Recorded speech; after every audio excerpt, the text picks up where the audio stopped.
नमस्कार दोस्तों, राम राम जी। और आज हम बात करेंगे इंडियन इकोनॉमिक सर्वे की, जहां से में कम 3 क्वेश्चन आते हैं। और सबसे ज़्यादा इसी इंडियन इकोनॉमिक सर्वे की डिमांड थी, ग्रुप में मैसेज आ रहे थे, तो इसी के लिए आज बात करेंगे। लगभग लगभग ऐसा कोई फैक्ट नहीं है जो मैंने उसमें इंडियन इकोनॉमिक सर्वे में छोड़ा है, और लगभग सभी फैक्टों को मैंने लेके आया है। इससे पहले आपने महाकाल सीरीज को प्यार दिया, इसके लिए बहुत बहुत धन्यवाद। साथ ही जिस हिसाब से टेलीग्राम ग्रुप में 2-2 3-3 हजार लोग एमसीक्यू लगा रहे हैं, आपके इस विश्वास के लिए भी बहुत बहुत धन्यवाद। तो आज हम बात करेंगे Indian economic survey plus budget, क्योंकि इस बार इतनी जरूरत कैसे है। तो देखो, इस बार आरएस प्री के लिए ना एकदम मां जंग हो रखी है, जिसके लिए एक एक क्वेश्चन की अपना महत्व है। तो आज हम यहाँ से 3 क्वेश्चन मिनिमम रूप से कंप्लीट करेंगे। इससे पहले जितने भी यूपीपीसीएस या बीपीएससी के एग्जाम हुए, वहां पे भी इंडियन इकोनॉमिक सर्वे आया है, और आरएस में भी हमेशा 3 क्वेश्चन तो मिनिमम आते हैं, और हो सकता है आगे ज्यादा क्वेश्चन आ जाए। क्यों? तो उम्मीद करते हैं इस क्लास के बाद आपको इंडियन इकोनॉमिक सर्वे के लिए और कोई सोर्स की जरूरत नहीं पड़ेगी। इतनी मैंने पूर्ण रूप से मेहनत करके बनाया है। तो चलिए शुरुआत करते हैं। इस इंडियन इकोनॉमिक सर्वे के 13 चैप्टर में बांटा गया है। प्रत्येक चैप्टर के अपने कुछ कुछ टॉपिक लगते हैं। जैसे सिलेबस में अपने में जो दिया है, जैसे महंगाई दी है, गरीबी दी है, बेरोजगारी दी है, इन्फ्लेशन है, कृषि है, उद्योग है, सेवा सेक्टर है, इनसे लगते हुए पॉइंट इंडियन इकोनॉमिक सर्वे में क्या है, उनको ध्यान में रखकर मैंने इसको तैयार किया है। तो ये सब चीजें आप सब लोगों को अगर अच्छा लगे और आप चाहते हो कि 50 टॉप 50 का इंडियन इकोनॉमिक्स पे ऐसा एक क्वेश्चन बना दिया जाए जिससे बाहर नहीं जाए, तो आप कमेंट कर देना। और आप सब ने मेरे से टेलीग्राम ग्रुप में ज्यादा मैसेज किया है कि करंट अफेयर पे एक मास्टर क्लास लाई जाए। तो अगर कमेंट करोगे, अगर मुझे लगेगा कि हाँ एक जरूरत है, क्योंकि यूपीपीसीएस में हमने सबसे ज्यादा करंट अफेयर दिया था, जिसके प्रूफ मैंने दिए हैं। अगर आपने डिमांड की तो जरूर एक मास्टर क्लास लेके आएंगे। तो चलिए आज हम शुरुआत करते हैं कि इंडियन इकोनॉमिक सर्वे में क्या है और क्या क्या फैक्ट आ सकते हैं। बिल्कुल इंडियन इकोनॉमिक सर्वे से 3 क्वेश्चन की ऐसा जुगाड़ बिठा देते हैं। एक मास्टर क्लास है, साथ में इसमें बजट भी है, सर्वे प्लस बजट है। और इसमें कुछ भी अपडेट होगा तो मैं नीचे कमेंट बॉक्स में लिख दूंगा। अभी तक जो अपडेट है तब तक मैं इन सबको लेके आया हूँ। इंडियन इकोनॉमिक सर्वे का है ना, पहला चैप्टर था उसका था अर्थव्यवस्था की स्थिति निरंतर आगे बढ़ते हुए। कुल 13 भागों में इंडियन इकोनॉमिक सर्वे के अध्याय है। उसमें चैप्टर फर्स्ट इस पे लिखा हुआ है अर्थव्यवस्था की स्थिति और निरंतर आगे बढ़ते रहना। जाहिर सी बात है, देखो अपने भी स्टेट वाले में आता है नहीं, सेवा कृषि और उद्योग, इसका जीडीपी में कितना योगदान है। ठीक इसी प्रकार इंडियन इकोनॉमिक्स के अंदर जीडीपी के अंदर इसका कितना हिस्सा है वर्तमान मूल्यों पर समग्र जीवीए में। जीवीए के अंदर है ना, ग्रॉस वैल्यू एडिशन के अंदर कृषि, उद्योग और सेवा सेक्टर का कितना प्रतिशत योगदान है। तो यह सबसे इंपॉर्टेंट फैक्ट है, और अभी यह फैक्ट बहुत से एग्जामों में आया है और अपने भी आने की संभावना है। तो 17.7% तो है कृषि का, 27.6 है उद्योगों का, और 54.7 सेवा सेक्टर का योगदान था। तो यह सबसे बड़ा इंपॉर्टेंट फैक्ट है कि कृषि, उद्योग तथा सेवा सेक्टर का कितना प्रतिशत योगदान है जीवीए के अंदर। तो 17, 27 और 54% योगदान है। तो ये हम लोग, ये सबसे बड़ा फैक्ट है। दूसरा है इसी भाग है एक के अंदर, दूसरा है जनधन योजना के लाभार्थियों की संख्या कितनी पहुंच गई है। तो सीधी सीधी फैक्ट है, आरबीसी कई बार फैक्ट पूछ रही है। उन्हीं सब फैक्टों को इन 13 चैप्टर के अंदर हम कंप्लीट कर लेंगे। तो इसमें जो जनधन योजना के लाभार्थियों की जो संख्या है ना, वो 51.6 करोड़ तक पहुंच गई है। तो ये फैक्ट हो गया कंप्लीट। तीसरी बात है, विश्व वर्ष 2024 में भारत का सेवा निर्यात कितना था। तो भारत का सेवा निर्यात था 341 बिलियन यूएस डॉलर था। भारत का सेवा निर्यात कितना था, तो 341.1 बिलियन यूएस डॉलर था। तो ये कई बार, जैसे पिछली बार पूछा था ना कि उद्योगों वाला और उसकी इसका कितना प्रतिशत था या क्या रैंकिंग रही थी, इसी प्रकार इसी का भी एक एक फैक्ट पे मैंने बात की है। लगभग 1-1.5 घंटे में हम इसको कंप्लीट कर लेंगे। चालू खाता घाटा वर्तमान में क्या है, तो चालू खाता घाटा जीडीपी का 0.7% रहा है। इंडियन इकोनॉमिक्स की बात है तो कृषि सेवा और उद्योग में जीवीए के अंदर 17, 27, 54 का सीधा फैक्ट याद रख सकते हैं, और 51.6 जो जन धन के अंदर लाभार्थियों का पहुंच चुका है, और भारत का सेवा क्षेत्र निर्यात है वो 41.4 बिलियन यूएस डॉलर। इसमें हम सभी बात कर लेंगे, एफडीआई, प्रेजेंट रिपोर्ट, आयात निर्यात, जीडीपी, एफडीआई, सभी पे बात होगी, क्योंकि सभी के अलग अलग चैप्टर है, और 13 के 13 चैप्टर अपने सिलेबस से कहीं कहीं बिंदु लगते हैं, उन्हीं पे अपनी बात हो रही है। नेक्स्ट टॉपिक है अध्याय नंबर 2। इसके अंदर जो टॉपिक है मौद्रिक प्रबंधन और वित्तीय मध्यस्थता, स्थिरता मूल मंत्र है। तो इस टॉपिक के अंदर अपने फैक्ट जो है ना एग्जाम में टू दी पॉइंट बात करेंगे। ये नहीं बात करेंगे कि मुरारजी भाई ने 10 बार बजट पेश किया है और निर्मला सीतारमण जी ने 7 बार बजट पेश किया। इन सब चीजों पे अपनी बात नहीं होगी, पिन पॉइंट पे बात होगी जो अपने आरएस प्री में आ सके। तो दूसरा है, सबसे इंपॉर्टेंट है कि मौद्रिक प्रबंधन और वित्तीय मध्यस्थता के अंदर है BRI प्रोजेक्ट नेक्सस। इस वर्ष इसके आने के, चाहे प्री में आओ चाहे मेंस में आओ, इसके आने की बहुत मोटी पॉसिबिलिटी है प्रोजेक्ट नेक्सस की। प्रोजेक्ट नेक्सस ये है कि दो देशों के बीच में वित्तीय लेन देन को सुगमता और तीव्रता बढ़ाने के लिए प्रोजेक्ट नेक्सस की शुरुआत की थी बैंक ऑफ इंटरनेट सेटलमेंट के द्वारा, ठीक है। और आरबीआई ने इसको भी ज्वाइन कर लिया है। जो दक्षिणी पूर्वी देश है उसके साथ अपना, दक्षिणी पूर्वी एशियाई देश है उनके साथ ये है। तो पहले तो उन चारों देश का अपने को नाम याद रख लेना, क्योंकि जब आरपीएससी कई क्वेश्चन को डीप में पूछती है तो हम उसको उस लायक क्वेश्चन करने के लिए रहे इंडियन इकोनॉमिक सर्वे, जो 3 नंबर की सीधी 3 क्वेश्चन की बढ़त दिलाएगा मिनिमम। तो प्रोजेक्ट नेक्सस के अंदर 4 आसियान देश है, जिसमें है मलेशिया, फिलीपींस, सिंगापुर और थाईलैंड। तो इसका है ना, इसका एक फॉर्मूला मैंने तैयार रखा है, MP, Malaysia, Philippines, Singapore, ST, Thailand, MP, ST. अब उनमें से कौन 4 कंट्री शामिल हुई थी, आरबीआई ये भी पूछ ले, ये किसके द्वारा शुरुआत किया गया है। तो बैंक ऑफ इंटरनेट सेटलमेंट के द्वारा शुरुआत किया है, और 2026 से तक यह इसके लागू होने की पूरी संभावना है। और इससे क्या फायदा होगा, तो इससे सीधी सीधी बात है कि जो प्रवासी यहाँ से वहां जाते हैं, माइग्रेट जाते हैं, उनको पैसों के लेन देन में सुलभता करवाने के लिए इसकी शुरुआत की गई है। प्रोजेक्ट नेक्सस की सबसे बड़ी चर्चा का रहा था। इसके बाद वित्त वर्ष 2024 में यूपीआई प्लेटफॉर्म पर किए गए लेन देन 200 lakh, UPI unified payment interface पे जो कुल किया गया था ना, वो मूल्य था 200 लाख करोड़ रुपए का, 200 लाख करोड़ रुपए का था। सीधा सीधा फैक्ट आएगा, और एक एक फैक्ट की अपनी कीमत है, चाहे प्री हो चाहे मेंस हो। एक बार अपने नजर से निकल जाएगा, इसकी पीडीएफ में ग्रुप में डाल दूंगा तो अपने को बेनिफिट मिल जाएगा। नेक्स्ट इसी के अंदर है, भारत में उधार लेने वाले मामलों के अंदर भाई माइक्रो फाइनेंस संस्थान है ना, उस इंडियन माइक्रो फाइनेंस संस्थान में ना चीन के बाद भारत दूसरा सबसे बड़ा देश बन गया है। और तो ये सबसे बड़ा है कि भारत उधार लेने वाले ग्राहकों की संख्या के मामले में भारतीय माइक्रो फाइनेंस संस्थान चीन के बाद दूसरा सबसे बड़ा देश बन गया है। तो आरपीएससी कभी कभी सीधा सीधा फैक्ट पूछती है, 1, 2 ऐसे लिख देती है कि भाई इसमें ये 1 नंबर पे भारत है या 2 नंबर पे है, ठीक है। उसके बाद में लिख देगी कि भारत बाजार पूंजीकरण हिसाब से भारतीय शेयर बाजार दुनिया में 4थे स्थान पे है। तो इस प्रकार फैक्ट लिख देती है, फिर अपने को निकालना होता है। तो ये देख लीजिए कि माइक्रो फाइनेंस संस्थान के अंदर ग्राहक लेने वालों के मामले में भारत है दूसरे स्थान पर। और वित्त वर्ष 2024 में बाजार पूंजीकरण के हिसाब से भारतीय शेयर बाजार 5वें स्थान पे है। और कहीं अपने को ऐसा लिख दिया कि भारतीय शेयर बाजार 4 स्थान पे है, तो बिल्कुल गलत बात है, अपने को निकाल लेना है, 5वें स्थान पे है। जिस हिसाब से इस वर्ष मैं टेलीग्राम ग्रुप में देखता हूँ, रात को चाहे 1 बजे भी हम क्वेश्चन डालते हैं तो 700 से 800 लड़के 20 से 25 मिनट में लगा देते हैं। उस हिसाब से कह सकते हैं कि प्री इस बार शानदार रहने वाला है। तो उसमें एक एक क्वेश्चन का अपना मुकाबला रहेगा। कि अध्याय नंबर 3 में अपने चैप्टर के हिसाब से क्या खासियत बनती है। देखो वैसे तो इसमें बहुत कुछ हो सकता है, पर मैंने उन्हीं बिंदु को लिया है जो हमारी पहले भी हमने इसी खासियत से लिया हुआ है, उसी पे ध्यान रखते हैं। बिल्कुल पिन पॉइंट जो सिलेबस पे है उसी पे बात होगी, क्या अपने सिलेबस से यहाँ चिपक एग्जाम में आ सकता है।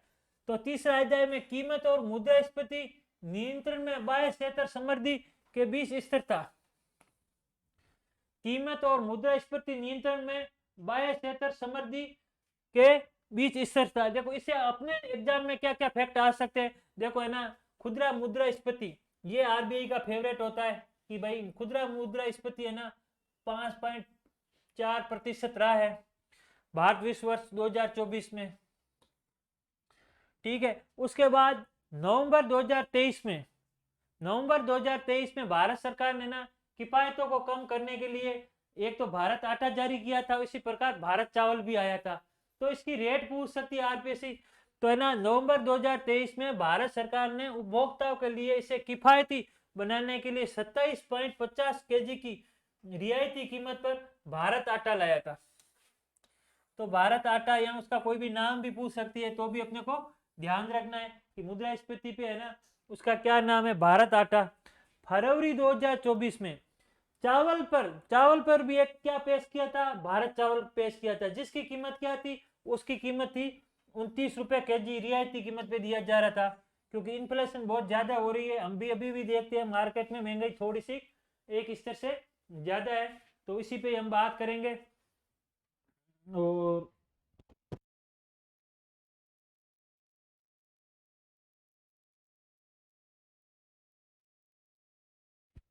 तो ये बात होगी अध्याय 3 में अपने से चैप्टर से क्या क्या लगते हैं।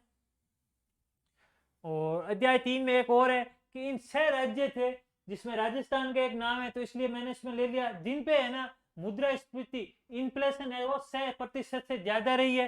तो मुद्रास्फीति 6% से अधिक रही है उसकी बात है, तो उन 6 राज्यों में राजस्थान का नाम था।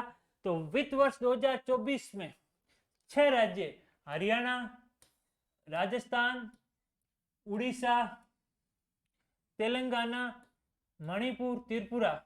तो अपने राजस्थान का था इसलिए ले लिया, जहां पे मुद्रास्फीति है वो 6% से अधिक रही है, और बाकी राज्यों और केंद्र शासित प्रदेशों में 6% से कम थी। जहां राजस्थान का बनता है तो शायद अपने एग्जाम हिसाब से इंपॉर्टेंट था, इस फैक्ट को मैंने ले लिया है। आईएमएफ ने भारत के लिए 2024 में 4.6% और 2025 में 4.2% मुद्रास्फीति दर का क्या लगाया है, अनुमान लगाया, किसने, आईएमएफ ने। एक ये बात है। तो इन इन्फ्लेशन में एक तो आईएमएफ की है, और एक मैंने ना ग्रुप में डाला, आप जाके चेक कर लेना कि आईएमएफ ने, वर्ल्ड बैंक ने और आरबीआई ने, भारत की और एडीबी ने, इन सब की एक लिस्ट दे दी है। वो एक बार चेक करना कि किस किस ने भारत की ग्रोथ रेट क्या बताई है। ये भी आरबीआई आरपीएससी का क्या फेवरेट क्वेश्चन रहता है, तो आरपीएससी पूछ सकती है। हालांकि यहाँ इन्फ्लेशन की अनुमान के बारे में बताया है कि इन्फ्लेशन क्या रहना चाहिए, जो आरबीआई ने आईएमएफ के बारे में बताया है। तो आईएमएफ के हिसाब से 4.6% और 2025 में 4.2% का एक अनुमान लगाया भारत के अंदर। तो ये तथा वित्त वर्ष में 6 राज्य है जिनमें राजस्थान का एक नाम था जहाँ पे 6% से ज्यादा इन्फ्लेशन थी। और उसके साथ ही आईएमएफ ने जो प्रतिशत बताया 2024 में 4.6 और 2025 में 4.2% का अनुमान लगाया इन्फ्लेशन रहने का। चौथा अपना इकोनॉमिक सर्वे में चैप्टर था बाह्य क्षेत्र समृद्धि के बीच स्थिरता। तो उससे अपने सिलेबस से क्या क्या लगता था, एफडीआई। तो देखो है ना, वैश्विक एफडीआई 2023 में 101.3 डॉलर अमेरिकी हो गया है। अपने को पता है ना कि इकोनॉमिक सर्वे होता है वो एक साल पुराना होता है, और बजट होता है वो भविष्य लक्ष्य होता है, मतलब आगे के लिए प्लानिंग होती है। तो इस हिसाब से इसमें वर्ष 2023 की बात हुई थी। वैश्विक एफडीआई 2023 में 1.3 ट्रिलियन डॉलर हो गया है। अब इस एफडीआई से ना, आज अगर 2-3 दिन पुराना अगर पीआईबी में जाके देखोगे ना, तो भारतीय एफडीआई की 1 ट्रिलियन डॉलर की यात्रा करके वहां भी पीआईबी ने एक इंपॉर्टेंट चढ़ाया है। तो वो जाके एक बार पढ़ लो, मैं ग्रुप में भी डाल दूंगा, उसमें कुछ फैक्ट है जो मैं अभी लिख के भी लाया हूँ, इसी के अंदर मिल जाएंगे, जिसकी हम साथ में चर्चा करेंगे। ठीक है, कि भाई एफडीआई के अंदर भारत में सबसे ज्यादा कहां से आता है, भारत का एफडीआई में क्या स्थान है।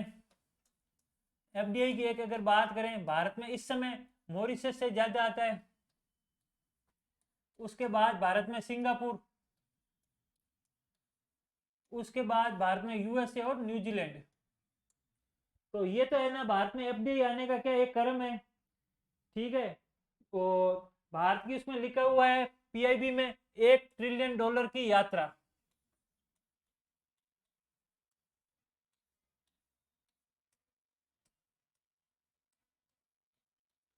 अच्छा, एफडीआई के अंदर है ना, एफडीआई दो प्रकार की होती है, एक तो भारत से बाहर जाती है और अंतरप्रवाह और बहिर्प्रवाह। तो अंतरप्रवाह में तो भारत का स्थान है, वो है 15वां एफडीआई के मामले में।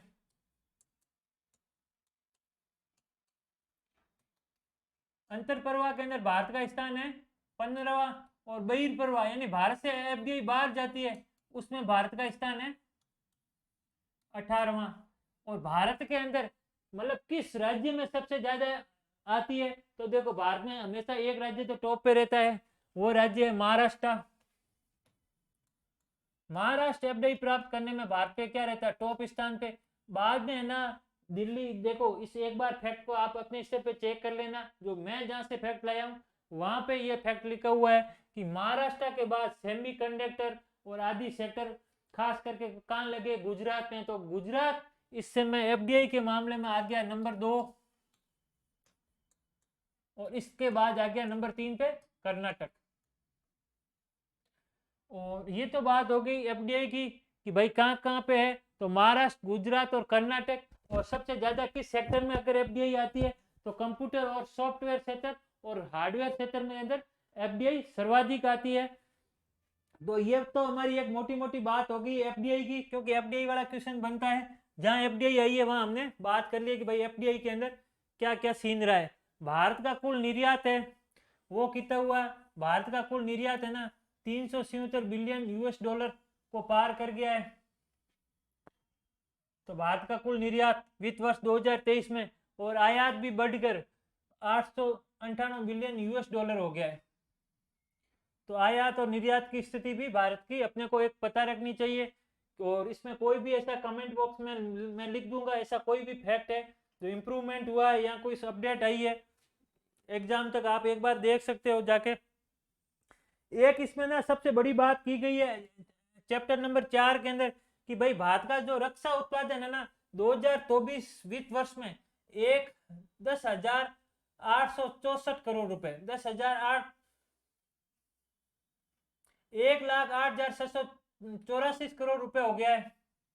क्या हो गया है भारत का रक्षा उत्पादन। और भारत है ना 25 हथियार निर्यातक देशों की सूची में अपना एक शीर्ष स्थान रखता है। यह सबसे बड़ी बात की बात है, क्योंकि आरपीसी है ना कई बार ऐसे फैक्ट लाइन से पूछती है, और मान लो इस बार 3 क्वेश्चन भी यहाँ से निकल जाते हैं तो एक बहुत बड़ी बात है 1-1.5 घंटे में। तो 25 जो शीर्ष निर्यात तक हथियारों के अंदर है उसमें एक स्थान भारत का भी हो गया है। और भारत का एक सबसे बड़ी बात है, भारत ने क्या किया, चीन के बाद फुटवियर में दूसरा सबसे बड़ा वैश्विक उत्पादक रहा है, और 9वां सबसे बड़ा फुटवियर में निर्यातक रहा है। ये सबसे बड़ा इंपॉर्टेंट फैक्ट था, तो मैंने इसको भी कवर कर लिया है कि भारत चीन के बाद फुटवियर का दूसरा सबसे बड़ा वैश्विक उत्पादक, उत्पादक के मामले में दूसरा, और 9वां स्थान किस में होगा, फुटवियर में निर्यातक में होगा। निर्यात के अंदर वो 9वां स्थान है। जैसे मोबाइल उत्पादन के मामले में हम दूसरे स्थान पे, निर्यात के मामले में हम दूसरे स्थान पे नहीं है। तो इसी भी प्रकार के जो भी फैक्ट आएंगे ना कि भाई मोबाइल में हम क्या है, इसी प्रकार फुटवियर में हम उत्पादन के मामले में दूसरे स्थान पे, और 9वां सबसे बड़ा निर्यातक हो गए हैं। क्या, फुटवियर का वैश्विक निर्यातक है। साथ ही भारत दुनिया का सबसे छठा बड़ा स्मार्टफोन निर्यातक बन गया है। पर अपने को ध्यान रखना है कि भारत दूसरा सबसे बड़ा उत्पादक है। उत्पादक के मामले में भारत क्या गया, सेकंड रैंक है। किसके, मोबाइल फोन के लिए। ये मोस्ट इंपॉर्टेंट फैक्ट है ना, वो सभी फैक्ट मैंने यहाँ कंक्लूड कर लिए हैं, जिससे है ना कि ज्यादा 400 पन्ने का इकोनॉमिक सर्वे अपने को क्या नहीं पढ़ना पड़े, उसी के एक पिन पॉइंट पे ही पढ़ ले, और इसी से अपना एग्जाम प्री में काम बन जाए, और साथ ही मेंस के अंदर भी अपने को सहूलियत हो जाए। नेक्स्ट है, तेलंगाना भारत के फोर्मा उत्पादन में 30% से अधिक का योगदान देता है। और कर्नाटक डिजिटल इकोनॉमिक मिशन का लक्ष्य, कर्नाटक विशेषकर डिजिटल इकोनॉमिक्स बेंगलुरु के हिसाब से बड़ा फोकस करता है। जो उसका एक लक्ष्य है कि कर्नाटक का डिजिटल इकोनॉमिक मिशन चला रखा है, का लक्ष्य 2026 तक भारत की डिजिटल अर्थव्यवस्था में यूएस डॉलर का योगदान देना है, उसका लक्ष्य है किसका? कर्नाटक डिजिटल इकोनॉमिक मिशन का एक लक्ष्य है कि भारतीय डिजिटल इकोनॉमिक व्यवस्था है उसके 300 बिलियन यूएस डॉलर का योगदान देना है।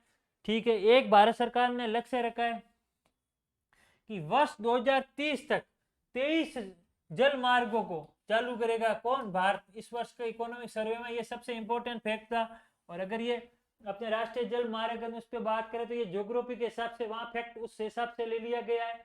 मतलब पूरे राजस्थान के आरएस प्री के जो सिलेबस है वहां से कोई भी फैक्ट है उसको मैंने मिस नहीं करके इसी के अंदर इंक्लूड कर लिया है।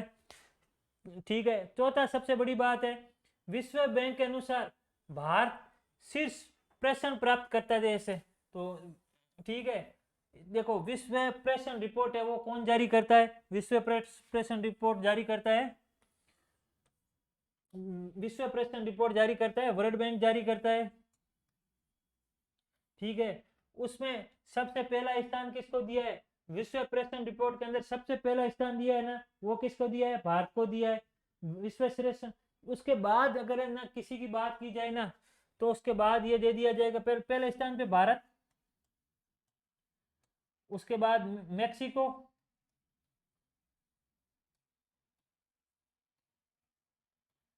उसके बाद चीन को। ये क्या दिया इन लोगों ने? इन तीनों को क्या स्थान दे दिया? भारत, मैक्सिको और चीन जो शीर्ष प्रेषण प्राप्त करता है। और ये रिपोर्ट वर्ल्ड बैंक जारी करती है, वर्ल्ड बैंक ने बता दिया है। तो ये वाला फैक्ट है, यहाँ तो सीक्वेंस पूछ सकता है, यहाँ पे पूछ सकता है। भारत ने 130 बिलियन अमेरिकी डॉलर तक पहुंच गया है। जो भारत के लिए सबसे बड़ी जो प्रवासी भारतीय जाते हैं डायस्पोरा, चाहे खाड़ी के देशों में चाहे यूएस से, वहां से सबसे ज्यादा हम लोग प्रेषण प्राप्त करते हैं। तो ये इंपॉर्टेंट फैक्ट था। खासकर कर्नाटक का डिजिटल दुनिया का स्मार्टफोन के निर्यातक बन गया भारत, इस पे छठा बड़ा और उत्पादक के मामले में दूसरा। और तीसरा है वर्ल्ड बैंक भारत में मैक्सिको, भारत मैक्सिको और चीन प्रेषण रिपोर्ट में सर्वाधिक प्राप्त करने वाले देशों की एक सूची है। तो ये तो है ना, बात हो गई है कि भाई कौन कहाँ प्रेषण रिपोर्ट में प्राप्त करता है। नेक्स्ट हम बात करेंगे, भारत है ना दुनिया में अत्यधिक कुशल एआई, मशीन लर्निंग और बिग डेटा वर्कर्स का दूसरा सबसे बड़ा पुल है। कौन? भारत। भारत दुनिया में अत्यधिक कुशल एआई, मशीन लर्निंग और बिग डेटा वर्कर्स का दूसरा सबसे बड़ा पुल बन गया है। यह भी इंपॉर्टेंट फैक्ट है, इसको भी मैंने काम कर लिया है क्योंकि अपने साइंस टेक्नोलॉजी वाले में एआई का चाहे प्री हो चाहे मेंस हो इसके अंदर है। खास करके इस वर्ष एक है ना मेंस में बहुत क्वेश्चन आने की संभावना है। वर्ष 2024 वाले में mission AI digital AI mission, वो डिजिटल एआई मिशन 2024 का मिशन है। तो वो है ना 5 नंबर 2 पे आ सकता है। तो जब हम मेंस का बात करेंगे उस समय हम उसको जरूर चर्चा करेंगे। 21 जून 2024 को विदेशी मुद्रा भंडार 653 बिलियन अमेरिकी डॉलर था। अभी की एक लेटेस्ट रिपोर्ट है जिसमें भारतीय विदेशी मुद्रा भंडार 700 बिलियन अमेरिकी डॉलर तक गया है। और ऐसा जानने वाला भारत क्या है? चौथा स्थान है, अमेरिकी डॉलर।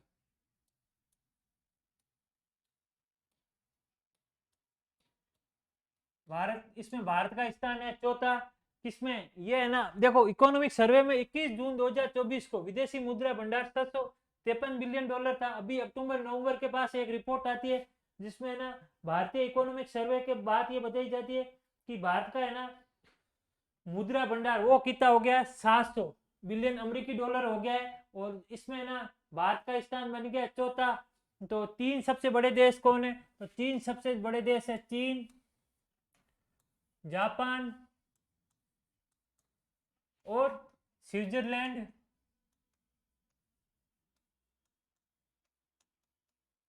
ये तीन ऐसे बड़े देश है जिनका सर्वाधिक विदेशी मुद्रा भंडार है। और उसमें चौथा स्थान किसका है? भारत का है। तो भारत ने सबसे पहली बार 700 के पार, 700 बिलियन अमेरिकी डॉलर के पार रिकॉर्ड स्तर पे अपना विदेशी मुद्रा भंडार बनाया था, इसलिए ना बहुत चर्चा में रहा था। नेक्स्ट फैक्ट है दूसरा, दूरसंचार, कंप्यूटर और सूचना सेवा निर्यात में भारत का स्थान कौन सा हो गया है? तो भारत का स्थान हो गया दूसरा। किस में हो गया है? दूरसंचार, कंप्यूटर, सूचना सेवा निर्यात में भारत का स्थान हो गया दूसरा, और सांस्कृतिक और मनोरंजन सेवा के निर्यात में भारत का स्थान है छठा।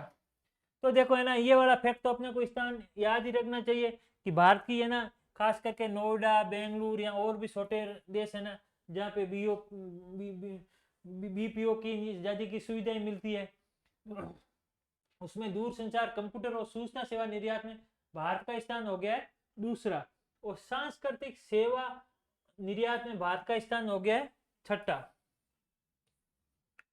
नेक्स्ट हम बात करेंगे अध्याय नंबर 5 की। अध्याय नंबर 5 में सबसे बड़ी बात है, पहले तो इसकी हेडलाइन क्या है, नेक्स्ट अपने सिलेबस से क्या जुड़ता है। तो देखो अपने सिलेबस में उद्योग है, तो उद्योग में खास करके एमएसएमई की बहुत बारे में बात हुई थी। अगर आरएस प्री में भी देखे, आरएस 2021 मेंस में भी तो एमएसएमई पे 5 नंबर था, और हर वर्ष एमएसएमई हर वर्ष अपने लिए इंपॉर्टेंट रहता है। तो इस हिसाब से अध्याय 5 में मध्यम अवधि परिदृश्य, नए भारत के लिए विकास दृष्टि, मध्यम अवधि परिदृश्य में नए भारत के लिए विकास दृष्टि में क्या हुआ, अमृत काल के लिए यानी एक विकास की रणनीति बनाई, जिसमें प्रमुख 6 क्षेत्र थे। जैसे पिछला वाला बजट था उसमें कैसे सप्तऋषि की बात हुई थी, जो 2023-24 जो बजट था ना, उसमें जिस प्रकार सप्तऋषि के बारे में बात हुई थी, इसी प्रकार उद्योगों के विकास के लिए और उनके विकास के दृष्टिकोण से अमृत काल, मतलब 75 वर्ष पूर्ण होने पे मोदी जी ने जो नाम दिया था अमृत काल, उस पे ना इस बार क्या किया गया है, इस बार 6 सेक्टर पे फोकस किया गया है। किस पे? विकास के दृष्टिकोण के लिए, अमृत काल के लिए 6 ऐसे सेक्टर है जिस पे ज्यादा फोकस किया जाएगा। एक है निजी निवेश को बढ़ावा देना, ये कहाँ पे फोकस किया है निजी निवेश, ये फोकस किया इकोनॉमिक सर्वे में, ठीक है। मध्य नए भारत के विकास की दृष्टि के लिए एक तो निजी निवेश को बढ़ावा जाएगा, एमएसएमई का विस्तार किया जाएगा, विकास इंजन के रूप में कृषि सेक्टर पे फोकस किया जाएगा, हरित परिवर्तन को वित्तपोषित करना, शिक्षा, रोजगार अंतर को पाटना, क्योंकि अपने पे है ना, ये हम देखते हैं कि भारतीय जो शिक्षा है ना, वो रोजगार उन्मुख शिक्षा कम है, रटाफिकेशन शिक्षा ज्यादा है। तो स्किल डेवलपमेंट की बात होगी, जो इस पर आगे हम बजट के बारे में बात करेंगे, वहां पे स्किल के लिए बहुत कुछ किया गया है। राज्यों की क्षमता का निर्माण पर फोकस करना, प्रत्येक राज्य को है ना आत्मनिर्भर बनाने के लिए खास करके वित्तीय दृष्टिकोण और उन्हीं को अनेक प्रकार की सुविधाएं देना, नॉर्थ ईस्ट के लिए, और खास करके एक मिशन, एक योजना है पूर्वोदय योजना। इस वर्ष की सबसे बड़ी चर्चा में बजट में जिस योजना में बात हुई थी, पूर्वोदय योजना, जिसके अंदर बिहार इन पश्चिम बंगाल, खास करके भाई बिहार है, इन आसपास से झारखंड, इनको मिला के आंध्र प्रदेश, इस क्षेत्र को मिला के विकास के लिए बात की गई है, जिस योजना की हम आगे बजट में बात करेंगे, पूर्वोदय योजना।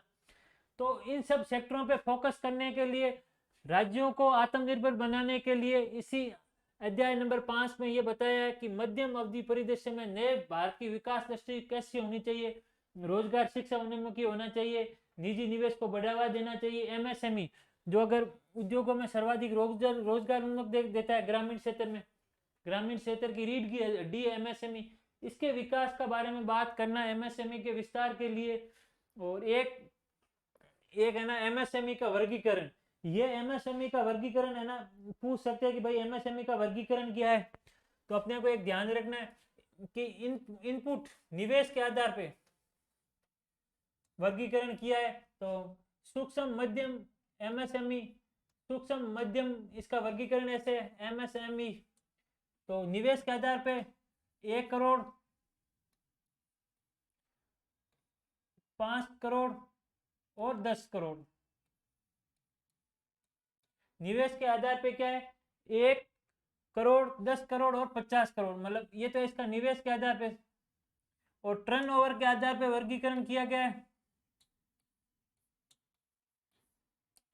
तो है ना इसका है 5 गुना 50, 5 करोड़,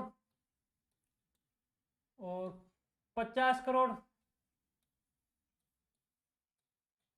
और 250 करोड़।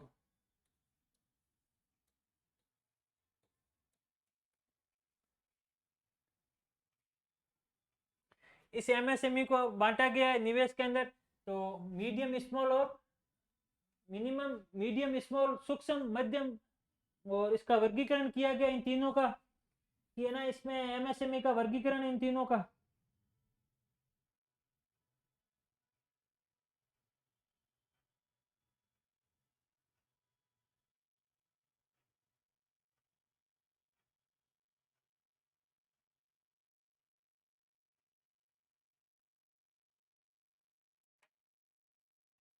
तो ये कहना इसमें क्या है, एमएसएमई में मीडियम स्मॉल, माइनर स्मॉल और मीडियम। तो माइक्रो एमएसएमई का वर्गीकरण है माइक्रो, स्मॉल और मीडियम।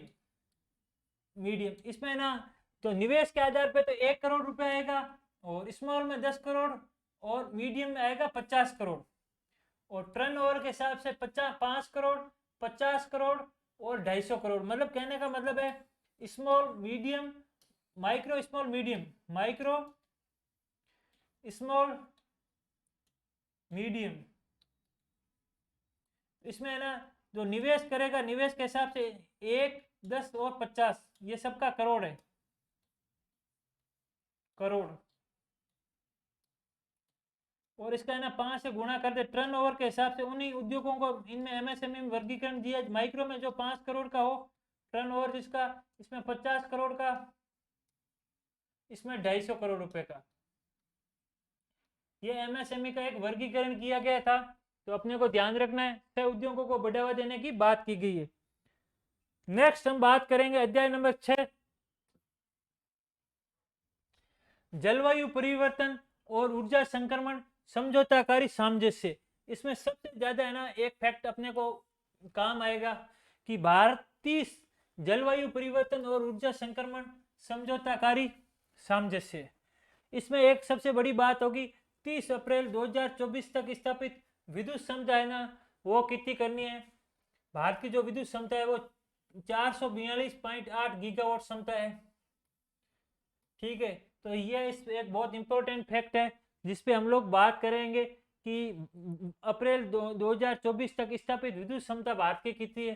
तो सीधा सीधा ऐसा फैक्ट पूछ लेता है, एक बार अपनी नजर में रहता है तो हम लोग उसको सही कर लेते हैं। तो और वो एक क्वेश्चन अपने लिए आरएस प्री के लिए, एक एक क्वेश्चन बूंद बूंद से घड़ा भरता है, तो इस बार उसी पे बिल्कुल फोकस है। सरकार ने जनवरी फरवरी 2023 में 16,000 करोड़ के सोवरेन बॉन्ड, ग्रीन बॉन्ड जारी किए। ये बहुत इंपॉर्टेंट अपडेट थी। इसके बाद अक्टूबर दिसंबर 2023 में 20,000 करोड़ रुपए और जारी कर दिए। ठीक है, तो सरकार ने सोवरेन बॉन्ड जारी किए थे, सोवरेन ग्रीन बॉन्ड जो जारी किए थे जनवरी फरवरी 2023 में, वो 16,000 करोड़ के थे, और उसके बाद अक्टूबर दिसंबर में 20,000 करोड़ रुपए के जारी किए हैं। नेक्स्ट अपना बात करेंगे, देखो भारत में जो ये फैक्ट बहुत इंपॉर्टेंट है कि भारत में जो सौर ऊर्जा का जो स्रोत है ना वो क्या क्या है। तो देखो स्रोत के बारे में बात करेंगे, तो देखो नवीकरणीय ऊर्जा में भारत की जो है ना, वो देखो अभी की, देखो मैं लेटेस्ट देखता हूँ, फिर भी कुछ ऐसे फैक्ट है जिन पे डिस्प्यूट है। खास करके एक तो डिस्प्यूट ये है कि भाई नवीकरणीय ऊर्जा के अंदर प्रथम स्थान कौन पे है। तो पीआईबी ये कहता है कि नवीकरणीय मामले के अंदर पीआईबी की रिपोर्ट ये बताती है कि राजस्थान नंबर 1 पे और गुजरात नंबर 2 पे। इसके बाद वैश्विक चौथा नवीकरणीय ऊर्जा सम्मेलन गांधीनगर गुजरात में हुआ था, उसमें यह कहा गया था जो सूजस है उसमें भारत, राजस्थान सौर ऊर्जा के मामले में नंबर 1 है, पर टोटल नवीकरणीय ऊर्जा के मामले में सूजस ने दूसरे नंबर पे बताया है। जबकि पीआईबी जो भारत सरकार की ऑफिशियल साइट है, वहां पे प्रेस इंफॉर्मेशन ब्यूरो, वहां पे ये कहा गया है कि नहीं, राजस्थान है वो 29.82 शायद तक 29.82 गीगावाट से प्रथम स्थान पे है, और थोड़ा सा गुजराती से शायद थोड़ा ही दूर है, 43 की गीगावाट के बाद दूसरा स्थान है। तो ये फैक्ट आप अपने हिसाब से चेक करना, हो सकता है सूझबूझ को सही माने, पर इस वर्ष इन फैक्ट की आने की संभावना ज्यादा है। भारत, ठीक है, भारत के नवीकरणीय ऊर्जा की बात करें तो भारत में नवीकरणीय ऊर्जा का 46% योगदान है। अब सौर ऊर्जा में भारत की वैश्विक स्थिति है ना, अभी की जो लेटेस्ट अपडेट है उसमें सौर ऊर्जा के मामले में भारत को तीसरे स्थान पे बताया है, और पवन ऊर्जा के मामले में भारत को चौथे स्थान पे बताया। तो मेरी एक रिक्वेस्ट होगी, आप एग्जाम देने से पहले हम लोग ग्रुप में एक अपडेट डाल देंगे, आपने अभी हमारा ग्रुप ज्वाइन नहीं किया तो आप उसे ज्वाइन कर लीजिए, जहाँ पे हमने मतलब करंट अफेयर के डेली कंटेंट डालते हैं, आप आराम से पढ़ सकते हो। साथ ही ये लेटेस्ट अपडेट है उसी के बारे में वहां पे भी एक बार हम डालेंगे। तो अब भारत की कुल ऊर्जा की अगर हम बात करें तो उसमें कोयले का जो योगदान है ना वो 210 गीगावाट है। तो कोयले से प्राप्त होने के मामले में अपने से करण में पूछ सकता है, तो कोयले से एक नंबर पे, क्योंकि ऊर्जा वाला टॉपिक अपने ज्योग्राफी में भी है और इसी के हिसाब से ये फैक्ट मैंने ले लिया। सौर के मामले में राजस्थान की है 82.64 गीगा वोट, और अपने को ध्यान रखना है अब इस समय विश्व देश के अंदर राजस्थान है वो सौर ऊर्जा के मामले में प्रथम स्थान पे आ गया है। तो सौर ऊर्जा में जो योगदान है वो 82.64 गीगावाट है। ठीक है, बड़ी हाइड्रो प्रोजेक्ट एक तो बड़ी होती है एक छोटी होती है। बड़ी हाइड्रो प्रोजेक्ट नंबर अपने पे 3 स्थान पे आती है, तो इसका योगदान है वो 46.93 गीगावाट है। और पवन का है 46.16 गीगावाट। और गैस का योगदान है वो 24.82 गीगावाट। ये किसका है? गैस परियोजना का। तो कुल मिला के अपने को इन चारों का एक सीक्वेंस याद होना चाहिए, खास करके नवीकरणीय ऊर्जा का। हर बार आरपीसी चाहे प्री हो चाहे मेंस हो उसमें पूछती है, मेंस के समय हम फैक्ट लिख देते हैं नीचे या सीक्वेंस बना के लिख देते हैं तो भी अपने को एक नंबर तो ज्यादा मिलता ही मिलता है, और प्री में भी इसके आने की काफी संभावना है। तो प्रथम कोयला, दूसरा सौर, तीसरा बड़ी हाइड्रो, पवन और गैस परियोजना, इनका अपना अपना योगदान है। नेक्स्ट हम बात करेंगे अध्याय नंबर 7 की। अध्याय नंबर ये 7 बात करता है कि सामाजिक क्षेत्र कल्याण को सशक्त करें। सामाजिक क्षेत्र कल्याण को सशक्त करें, तो इसमें राज्य सरकार, केंद्र सरकार की इस स्कीमें चला रखी है। इसका मैंने एक अलग से सेपरेट वीडियो बना रखा है। आप लोगों ने इतना कम समय में मेरे को प्यार दिया, उस वीडियो को देखा और कमेंट किया कि भाई बहुत शानदार कंटेंट है, इसके लिए बहुत बहुत धन्यवाद। अगर आप नहीं देखा तो देख सकते हो और वो पीडीएफ पर पढ़ सकते हो। उसमें उपयोगी इकोनॉमिक्स स्कीम के बारे में बात हुई है। तो अध्याय 7 में एक बात है, सामाजिक क्षेत्र कल्याण जो सशक्त करे। ठीक है, 7वें का अध्याय की हेडलाइन ये है, इसमें लिखा वित्त वर्ष 2023 में शीर्ष प्राप्तकर्ता राज्य वो कौन है? शीर्ष प्राप्तकर्ता राज्य वो है महाराष्ट्र, जो हमने बात कर ली। उसके बाद कर्नाटक और गुजरात। देखो यहाँ पे जो ये फैक्ट लिखा है ना, ये तो है सीक्वेंस। इकोनॉमिक सर्वे में तो ये दिया हुआ है, अगर अभी लेटेस्ट अपडेट देखोगे तो है कर्नाटका ने, गुजरात ने इन सबको पिछाड़ के 2 नंबर आ गया है। तो अभी लेटेस्ट इकोनॉमिक सर्वे के हिसाब से अगर देखो वित्त वर्ष 2023 में आए ना, तो अपने को क्या लिखना है कि महाराष्ट्र सबसे पहले पे है, कर्नाटक 2 है, और दिल्ली और गुजरात ने दिल्ली और इन अदर को पीछे छोड़ के और तीसरे स्थान पे आ गया है। तो प्रथम दृष्टा इकोनॉमिक सर्वे की लाइन आती है, तो अपने को यही लाइन यूज करनी है वित्त वर्ष 2023 दिया हो तो सबसे इस फैक्ट को ध्यान रखना है। इसके तहत क्या किया जाएगा? प्रत्येक गांव कस्बों में चयनित स्वास्थ्य सेवाओं को संतृप्त करने और नागरिकों को सरकार की प्रमुख योजनाओं में सूचित करने के लिए सितंबर 2023 में आयुष्मान भव अभियान, इस आयुष्मान भव अभियान की हम जब ने योजना डाली थी वहां से शुरुआत बात की थी कि इसकी शुरुआत गुजरात से हुई थी और आयुष्मान भव अभियान की। तो इसके बारे में आप एक बार देख सकते हैं, राष्ट्रपति प्रधानमंत्री ने शायद इसकी शुरुआत की थी आयुष्मान भव अभियान की। तो ये आयुष्मान भव है ना बहुत इंपॉर्टेंट रहा था। एक क्या हुआ है, एम्स देवघर में ना जन औषधि केंद्र, देश का है ना 10,000वां जन औषधि केंद्र है ना वो देवघर में खुला है। तो ये फैक्ट है ना बहुत इंपॉर्टेंट है। और एक और फैक्ट है कि भारत से बाहर जन औषधि केंद्र कहाँ खुला है? तो वो खुला है मॉरिशस में।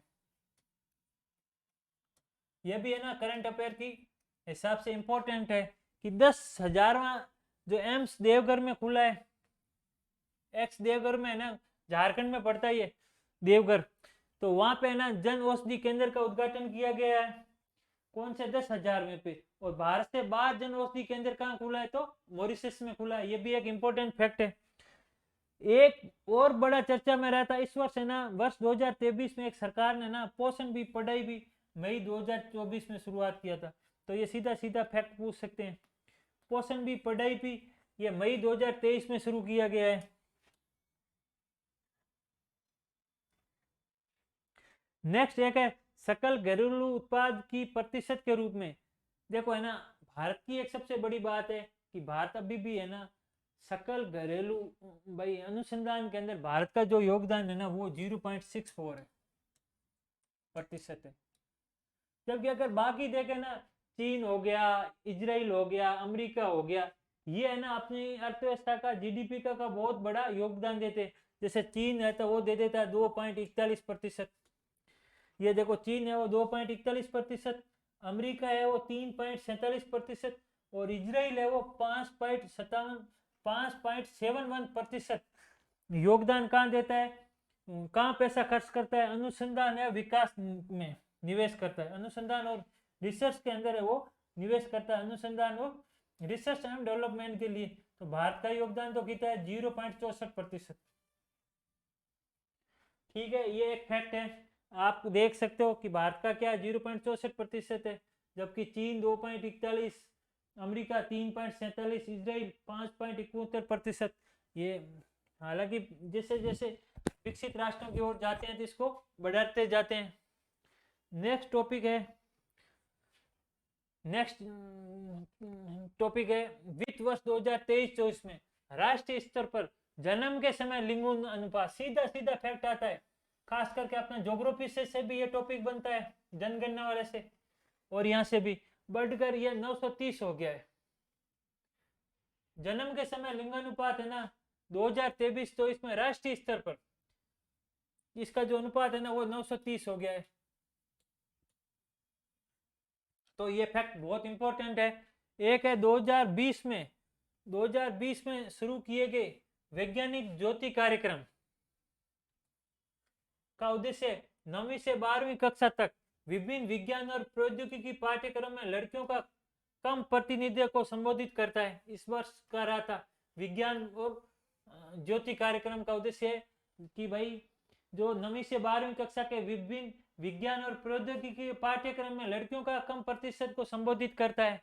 इसके लिए सरकार ने एक स्ट्रीम करके ऐप भी बना रखा है, ठीक है, जिसमें साइंस, टेक्नोलॉजी, इंजीनियरिंग और मैथ इनके बारे में है ना उनको एक महिलाओं को जागरूकता लाना, उनके बारे में पढ़ाना। तो इस वर्ष ये स्ट्रीम वाला बहुत चर्चा में रहा था, तो आप चाहो तो एक बार देख सकते हो। इसके बारे में बहुत डिटेल से जानकारी मैंने ग्रुप में डाल दी है। एक रहा था आयुष्मान भारत पीएमजेवाई स्वास्थ्य बीमा के तहत 22 मानसिक विकारों को है ना कवर किया जाएगा। बहुत इंपॉर्टेंट फैक्ट है, 22 मानसिक विकार को क्या किया जाएगा, किसमें कवर किया जाएगा, आयुष्मान भारत पीएमजेवाई स्वास्थ्य बीमा के तहत। प्रधानमंत्री आयुष्मान भारत जो योजना है उसके तहत है ना 22 मानसिक विकारों को क्या किया जा रहा है, कवर किया गया है। तो ये वाला भी फैक्ट है वो इंपॉर्टेंट हो जाता है। देखो है ना, एक और गरीबी अपना टॉपिक कहाँ लगता है, गरीबी लगता है इकोनॉमिक्स में। तो इस हिसाब से मैंने जो जो सिलेबस के हिसाब से थे उन सब टॉपिक को इंडियन इकोनॉमिक सर्वे से मैंने यहाँ पे लाने की, चैप्टर में लाने की कोशिश की है कि हर चैप्टर में अपने सिलेबस के हिसाब से क्या क्या बात कही गई है। तमिलनाडु में देश की गरीब आबादी का 1% से भी कम हिस्सा रहता है। लो भैया, सबसे कम प्रतिशत हिस्सा मतलब तमिलनाडु में है। गरीब रहते ही नहीं वहाँ पे, 1% से कम है। तो ऐसे तो निठले लोग भी हो जाते हैं। तो 1% तो आबादी होती है, तो 1% तक की आबादी वो है। तमिलनाडु के बाद सबसे ज्यादा गरीब रहते हैं यूपी में 25% और बिहार में 20%। ये फैक्ट बहुत इंपॉर्टेंट बनता था, गरीबी अपना टॉपिक है इसी से जुड़ा हुआ है। नेक्स्ट टॉपिक है अध्याय 8 का बात करें। अध्याय 8 का है रोजगार, कौशल विकास और गुणवत्ता की ओर। देखो रोजगार है ना, रोजगार के बारे में केंद्र सरकार ने स्किल इंडिया मिशन चला रखा है। और मतलब और भी रोजगार के सेक्टर में ना, कृषि के सेक्टर के अंदर रोजगार देने के लिए, उद्योगों को सेक्टर में रोजगार देने के लिए अलग अलग से सरकारी प्रयास हो रहे हैं। आजीविका मिशन चलाए जा रहे हैं, स्किल डेवलपमेंट के कार्यक्रम चलाए जा रहे हैं और स्किल डेवलपमेंट यूनिवर्सिटी खोली जा रही है। वर्ष 2022-23 में अब देखो बेरोजगारी दर थी ना, वो कितनी थी, 3.2% हो गई है। तो सीधी सीधी बात है, बेरोजगारी अपने सिलेबस में है तो अपने ने ये फैक्ट अपने लिए क्या बनता है, इंपॉर्टेंट बनता है। 3.2% हो गई है। ठीक है, बेरोजगारी की दर। सरकार ने एआई सक्षम पारिस्थितिक तंत्र सुनिश्चित करने और देश के युवाओं को एआई से जोड़ने के लिए कई पहल शुरू की है। जैसे एक पहल का नाम है, कई पूछ लेता है कि भाई उस पहल का नाम क्या है, तो उस पहल का नाम है future skill prime, UI youth for उन्नति एंड डेवलपमेंट विद एआई। स्कूली छात्रों के लिए एक राष्ट्रीय कार्यक्रम और रिस्पॉन्सिबिलिटी एआई फॉर यूथ 2021-22, ये कुछ कार्यक्रम चलाए गए हैं। जिसका है ना, एक तो जैसे कि है ना, एक का है ना एआई से सक्षम। बात यह है कि है ना, अभी एआई का जमाना है और एआई सक्षम पारिस्थितिक तंत्र सुनिश्चित करने और देश के युवाओं को है ना रोजगार के लिए एक पहल शुरू की गई थी। तो उस पहल का नाम पूछ सकते हैं, तो उस पहल का नाम है future skill prime, UI youth for उन्नति एंड डेवलपमेंट विद एआई। स्कूली छात्रों के लिए, छात्रों के लिए ध्यान रखना है, एक राष्ट्रीय कार्यक्रम और रिस्पॉन्सिबल एआई यूथ फॉर 2022, ये दो पहल चलाई गई थी। तो इन पहल का क्या है, अपने को नाम पूछ सकते हैं। नेक्स्ट अध्याय है 9, उसमें कृषि और खाद्य प्रबंधन। तो कृषि और खाद्य प्रबंधन की बात करें हम, तो उसमें लिखा, यदि हम सही कर लें तो कृषि में बढ़ोतरी अवश्य है। खाद्य प्रबंधन जैसे ऑपरेशन ग्रीन चला रहे हैं, और भी कोल्ड स्टोरेज योजना चला रहे हैं, और पीएम किसान संपदा चल रही है, पीएम एफएमई खाद्य सूक्ष्म प्रसंस्करण मिशन भी चल रहे हैं। तो इसी को ध्यान में रखते ये बात ये कह रहे हैं कि कृषि और खाद्य प्रबंधन यदि हम सही कर ले तो कृषि में बढ़ोतरी अवश्य है। ठीक है, भारतीय कृषि क्षेत्र लगभग 42.3% आबादी को आजीविका की सहायता प्रदान करता है और वर्तमान मूल्यों पर देश के सकल घरेलू उत्पाद जीडीपी में इसकी हिस्सेदारी है वो कितनी है, 18.2% है। तो ये भी एक इंपॉर्टेंट फैक्ट है कि भाई ना, ये भी कृषि है वो आबादी को, इतनी प्रतिशत आबादी को ये क्या देता है, 43% आजीविका देता है, 42.3%, और जीडीपी में योगदान है 18.2%। 2022-23 में खाद्य उत्पादन में 329.7 मिलियन टन के सर्वकालिक स्तर पर पहुंच गया था। और है ना, अगर राजस्थान की बात करें तो राजस्थान का है 245.0.1 LMT लाख मेट्रिक टन खाद्य उत्पादन, जो है ना पिछली वर्ष था 252 पॉइंट समथिंग LMT था।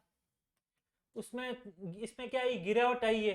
तो एक तो ये बात होगी, साथ ही इनमें खाद्य उत्पादन के लिए अगर हम बात करें तो है ना 329.7 मिलियन टन का एक मिलियन टन के सर्वकालिक उच्च स्तर पे पहुंच गया है। और तिलहन उत्पादन कितना चला गया, 41.4 मिलियन टन। तो एक ये फैक्ट, इंपॉर्टेंट फैक्ट था खाद्य उत्पादन में कि कितना हो गया है, तो ये भी एक फैक्ट है। और राजस्थान का हो गया इस वर्ष इकोनॉमिक सर्वे में 245.01 LMT था। नेक्स्ट इसी में है, सूक्ष्म सिंचाई के कवरेज को विस्तार करने के लिए, संसाधन जुटाने के लिए राज्यों को सुविधा के लिए नाबार्ड के साथ एक 5,000 करोड़ की राशि का सूक्ष्म सिंचाई कोष बनाया गया है। यह भी बड़ा इंपॉर्टेंट फैक्ट है कि है ना, सूक्ष्म सिंचाई कवरेज का विस्तार करने के लिए, संसाधन जुटाने में राज्यों को सुविधा के लिए नाबार्ड के साथ एक समझौता करके, तो बहुत इंपॉर्टेंट है, किसके साथ समझौता किया, नाबार्ड के साथ समझौता किया। क्या बनाया, सूक्ष्म सिंचाई कोष भी बनाया गया है। और है ना, एक सल्फर की कमी को दूर करने के लिए सल्फर युक्त यूरिया का निर्माण किया गया है। इस चैप्टर के अंदर ये दो फैक्ट थे जो अपने इकोनॉमिक सर्वे के हिसाब से क्या थे, इंपॉर्टेंट है। युक्त यूरिया गोल्ड की शुरुआत की है, सल्फर युक्त यूरिया गोल्ड की शुरुआत की है, जो मिट्टी में पोषक तत्वों को संतुलन बेहतर बनाने का उपाय है। ये दो इसमें बात की है। ठीक है, नेक्स्ट हम बात करेंगे वर्ष 2022-23 में भारत में 17.54 मिलियन टन का रिकॉर्ड मछली उत्पादन हासिल किया है। विश्व में मछली उत्पादन में विश्व में तीसरे स्थान पर, और वैश्विक उत्पादन का 8% हमारा हिस्सेदारी है। किसमें? मछली उत्पादन में मिलियन टन का रिकॉर्ड हासिल किया, और हासिल किया जो विश्व में तीसरे स्थान पर है, और वैश्विक उत्पादन में 8% है। एक है ना ऑपरेशन ग्रीन। ऑपरेशन ग्रीन क्या था कि ये 2016 के अंदर एक शुरुआत होती है जिसके तहत है ना जो जल्दी फसल कम जो खराब होती है ना उसको क्या था, उसको रखने के लिए, मतलब उसको जल्दी परिवहन बनाना और उसका भंडारण करने के लिए उसकी शुरुआत की थी। तब उसमें 3 फसल थी, टीओपी, टोमेटो, आलू और पोटैटो। आलू और प्याज थे, टीओपी, ये 3 थे। अब इसकी संख्या बढ़ा के टॉप से बढ़ा के टोटल तक चले गए, मतलब कुल मिला के 22 जल्दी खराब होने वाली फसल इन्होंने क्या इसमें शामिल कर लिया। तो ये बहुत ही इंपॉर्टेंट फैक्ट है ऑपरेशन ग्रीन में। 3 टमाटर, प्याज और आलू को बढ़ाकर अभी इसमें इसका टीओपी नाम था, टॉप टोमेटो, पोटैटो और प्याज वाला, इसका तीनों का नाम से बढ़ाकर अब कितनी 22 फसलें कर दी है, जिसमें तो 10 तो फसल है, 14 सब्जियां और एक समुद्री यानी झींगा शामिल है। ये इंपॉर्टेंट है, 10 तो फल, 14 सब्जियां और एक समुद्री झींगा शामिल है। नेक्स्ट हम बात करेंगे अध्याय 10, उद्योग मध्यम और लघु दोनों अप्रिय है। भारत का फार्मास्यूटिकल बाजार है ना, इसमें एक टॉपिक, इसमें उद्योग मध्यम लघु और दोनों अपरिहार्य है। ठीक है, मध्यम और लघु दोनों उद्योग है, दोनों अपरिहार्य है। तो भारत का जो फार्मास्यूटिकल बाजार वर्तमान में 50 बिलियन अमेरिकी डॉलर हो गया है, 50 बिलियन अमेरिकी डॉलर का हो गया। ये मात्रा के हिसाब से दुनिया का तीसरा सबसे बड़ा बाजार है भारत, कौन सा? फार्मास्यूटिकल हिसाब से। और 20 शीर्ष जेनरिक कंपनियों में भारत का है ना, वैश्विक जेनरिक कंपनियों में भारत का 8वां स्थान है। और भारत है ना जेनरिक कंपनियों के लिए जो कच्चा माल लेता है वो लेता है चीन से। ठीक है, और भारत का जो उत्तराखंड वाला वो क्षेत्र है वो जेनरिक कंपनियों में दवा निर्माण के लिए इंपॉर्टेंट है। भारत तो ये बात होगी, जेनरिक कंपनियों में भारत का स्थान 8वां, और बाजार के हिसाब से मात्रा के हिसाब से बाजार यानी मात्रा के हिसाब से भारत तीसरा बड़ा हो गया है बाजार। ठीक है, और वैश्विक जेनरिक कंपनियों के हिसाब से भारत का स्थान है 8वां। भारत दुनिया का सबसे बड़ा कपड़ा निर्माता है, दूसरा सबसे बड़ा कपड़ा निर्माता है, और शीर्ष 5 निर्यातक देशों में से क्या है? एक है। और भारत के अंदर से सबसे बड़ी निर्यात की जाने वाली वस्तु है वो कौन सी है? इंजीनियरिंग वस्तु है। ठीक है, नेक्स्ट है वित्त वर्ष 2022 में से वित्त वर्ष 2028 तक तमिलनाडु, तेलंगाना, गुजरात और कर्नाटक, मध्य प्रदेश, उत्तर प्रदेश और महाराष्ट्र में क्या किया जाएगा? पीएम पारक किया जाएगा। जो क्लस्टर योजना है वो 4445 करोड़ रुपए के बजट के साथ 7 पीएम मित्र पार्क स्थापित किए जाएंगे। तो आ सकता है पीएम पार्क कहाँ स्थापित किए जाएंगे और पार्क है क्या? पीएम पार्क के बारे में हमने बहुत अच्छे से डाल रखा है स्कीम वाले में, आप वहां जाके एक बार पढ़ लेना पीएम पार्क योजना के बारे में। और इसमें क्या 2028 तक है ना 7 कहाँ पे है? एक तो तमिलनाडु, तेलंगाना, गुजरात, कर्नाटक, मध्य प्रदेश और उत्तर प्रदेश और महाराष्ट्र के अंदर पीएम पार्क खोले जाएंगे। नेक्स्ट अध्याय है 11 है सेवा विकास के अवसरों को बढ़ावा देना। अध्याय नंबर 11, इसमें क्या सेवा क्षेत्र भारत की वृद्धि में महत्वपूर्ण योगदान बना है। जो वित्त वर्ष 2024 में अर्थव्यवस्था का कुल आकार का लगभग 55% किसका है? सेवा सेक्टर का योगदान है। ठीक है, नेक्स्ट है वित्त वर्ष 2024 के दौरान सेवाओं का आयात तो था 178.3 बिलियन अमेरिकी डॉलर है, और भारत का निर्यात है 44% भागीदारी है ना वो सेवाओं की रही है। देखो सेवाओं का आयात हमने किया ना वो 178.3 अमेरिकी डॉलर का रहा है, और भारत का जो कुल निर्यात में जो सेवाओं की हिस्सेदारी है वो कितनी है? 44% है, जो एक बड़ी हिस्सेदारी है। तो ये तो बात होगी सेवा सेक्टर की, और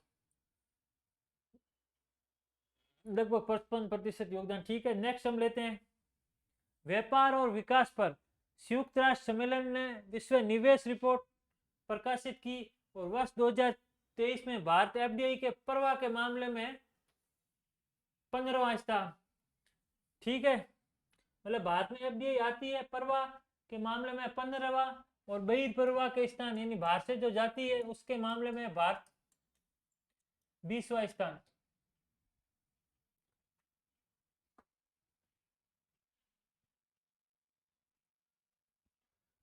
परवाह के मामले में भारत का जो स्थान है ना, बहिर्परवाह के मामले में 20वां, अंतर परवाह में 15। ठीक है। सड़क और परिवहन राजमार्ग मंत्रालय ने नेशनल हाईवे पर सड़क सुरक्षा मानकों को बढ़ाने के लिए एक व्यापक 4E रणनीति बनाई है। 4E रणनीति में किसके लिए बनाई है? सुरक्षा मानकों के लिए बढ़ाने के लिए एक व्यापारिक सड़क सुरक्षा को बढ़ावा देने के लिए ना, सड़क परिवहन राजमार्ग मंत्रालय ने एक व्यापक रणनीति बनाई जिसका नाम है इंजीनियरिंग 4E रणनीति कहते हैं। तो पूछ सकता है 4E में क्या क्या शामिल है? इंजीनियरिंग है, एनफोर्समेंट है, इमरजेंसी है, और इमरजेंसी केयर और एजुकेशन। इन 4 स्तर पे सड़क सुरक्षा को बढ़ावा देने के लिए 4E रणनीति लेके आए। भारत तीसरा सबसे बड़ा घरेलू विमान बाजार है। बहुत इंपॉर्टेंट फैक्ट है, भारत तीसरा सबसे बड़ा घरेलू विमान बाजार है और वैश्विक स्तर पर सबसे तेजी से बढ़ते हुए प्रमुख विमान बाजार में से एक है। तो ये हमने बात कर ली इस चैप्टर के फैक्टों की। नेक्स्ट हम बात करेंगे वित्त वर्ष 2024 में भारतीय हवाई अड्डा यात्रियों की संख्या 37.6 करोड़, घरेलू तो जिसमें थे 3.6 करोड़, अंतरराष्ट्रीय थे वो 7 करोड़ तक पहुंच गई है। तो ये भी एक इंपॉर्टेंट है फैक्ट है। भारत में वर्ष 2023 में 93 लाख से अधिक क्या थे? विदेशी पर्यटक आए। ये भी एक फैक्ट है। प्रौद्योगिकी और स्टार्टअप बढ़कर 2023 में भारत में स्टार्टअप है ना वो बढ़ गए। टोटल स्टार्टअपों की संख्या कितनी चली गई? तो 31,000 हो गए हैं स्टार्टअपों की संख्या। और है ना स्टार्टअप की संख्या भारत में ना लगातार बढ़ती जा रही है। पहले एक समय दिल्ली को स्टार्टअप हब कहते थे, अब सब बेंगलुरु की और भी जा रहे हैं। ये भी एक अभी न्यूज़पेपर में चर्चा में रहता। और इनकी है ना स्टार्टअप जरूरतों को पूरा करने के लिए एक 10,000 करोड़ का क्या स्टार्टअप फंड बनाया है, इस वर्ष इकोनॉमिक सर्वे में दे रखा है। तो इस पूछ सकता है कि भारत में स्टार्टअप को संख्या कितनी होगी। एक यूनिकॉर्न की संख्या भी है ना अलग अलग समय पे अलग अलग आती है। अभी एक दिन न्यूज़पेपर में था 107 यूनिकॉर्न हो गए। तो एक बार देख लेना, यूनिकॉर्न की संख्या अलग अलग समय बढ़ती रहती है, तो एक बार चेक कर सकते हो। नेक्स्ट अपना है स्टार्टअप फंड की स्थापना की गई है। ये एक स्टार्टअप फंड के नाम की स्थापना की गई है मार्च 2024। एक और फैक्ट है कि मार्च कुछ है ना, जैसे आरपीएससी पूछती है कि मोबाइल घनत्व कितना हो गया है, टेली घनत्व, ये भी एक फैक्ट आरपीएससी बहुत पूछती है। तो इसको मैंने क्या फैक्ट को शामिल कर लिया। भारत में कुल टेली घनत्व है 100 जनसंख्या पर टेलीफोन की संख्या 85.7% हो गया है। मतलब भारत का जो टेली घनत्व है ना वो कितना है 85.7% रहा है। दूसरा है वायरलेस टेलीफोन कनेक्शनों की संख्या कितनी हो गई है? 116.5 करोड़ थी वायरलेस टेलीफोन। मतलब मोबाइल की जो संख्या हो गई है ना वो 116.5 करोड़ हो गई है। इसकी संख्या ज्यादा इसलिए बढ़ी हुई दिखती है, हो सकता है कोई डबल सिम वाले भी हो, पर भी ये भी बहुत अच्छी संख्या है। इंटरनेट ग्राहकों की संख्या 95.4 करोड़ हो गई, 95.4 करोड़ रुपए वो इंटरनेट ग्राहकों की है। इंटरनेट घनत्व की बढ़कर संख्या 68.2% हो गया है। और नेक्स्ट जो है जो भारत में जो ऑप्टिकल फाइबर बिछाई गई वो 6,83,175 किमी तक ऑप्टिकल फाइबर केबल बिछा दी गई है। भारत ने 6G नेटवर्क प्रौद्योगिकी को विकसित करने और तैनात करने के लिए मार्च 2023 में भारत 6G विजन दस्तावेज लॉन्च किया था। ये तो नॉर्मल फैक्ट है, एक बार इसका ले लिया था टेली घनत्व के हिसाब से, क्योंकि आरपीसी का ये फेवरेट है।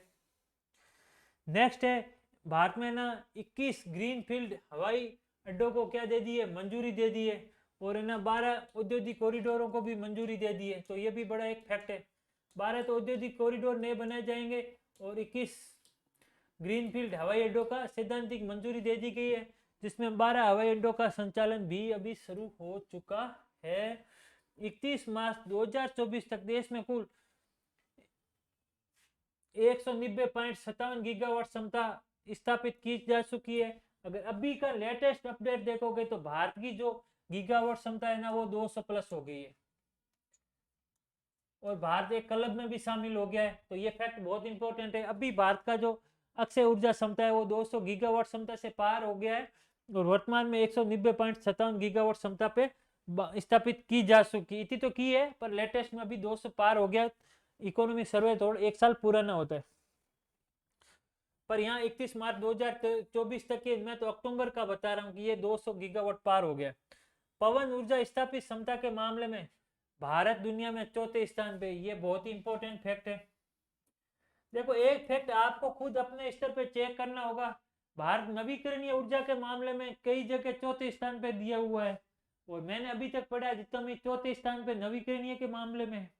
और सौर ऊर्जा के मामले में अभी लेटेस्ट में मई 2024 में लिखा है भारत तीसरे स्थान पे आ गया, और पवन स्थान में मामले में चौथे स्थान पे, और नवीकरणीय में मामले में चौथे स्थान पे।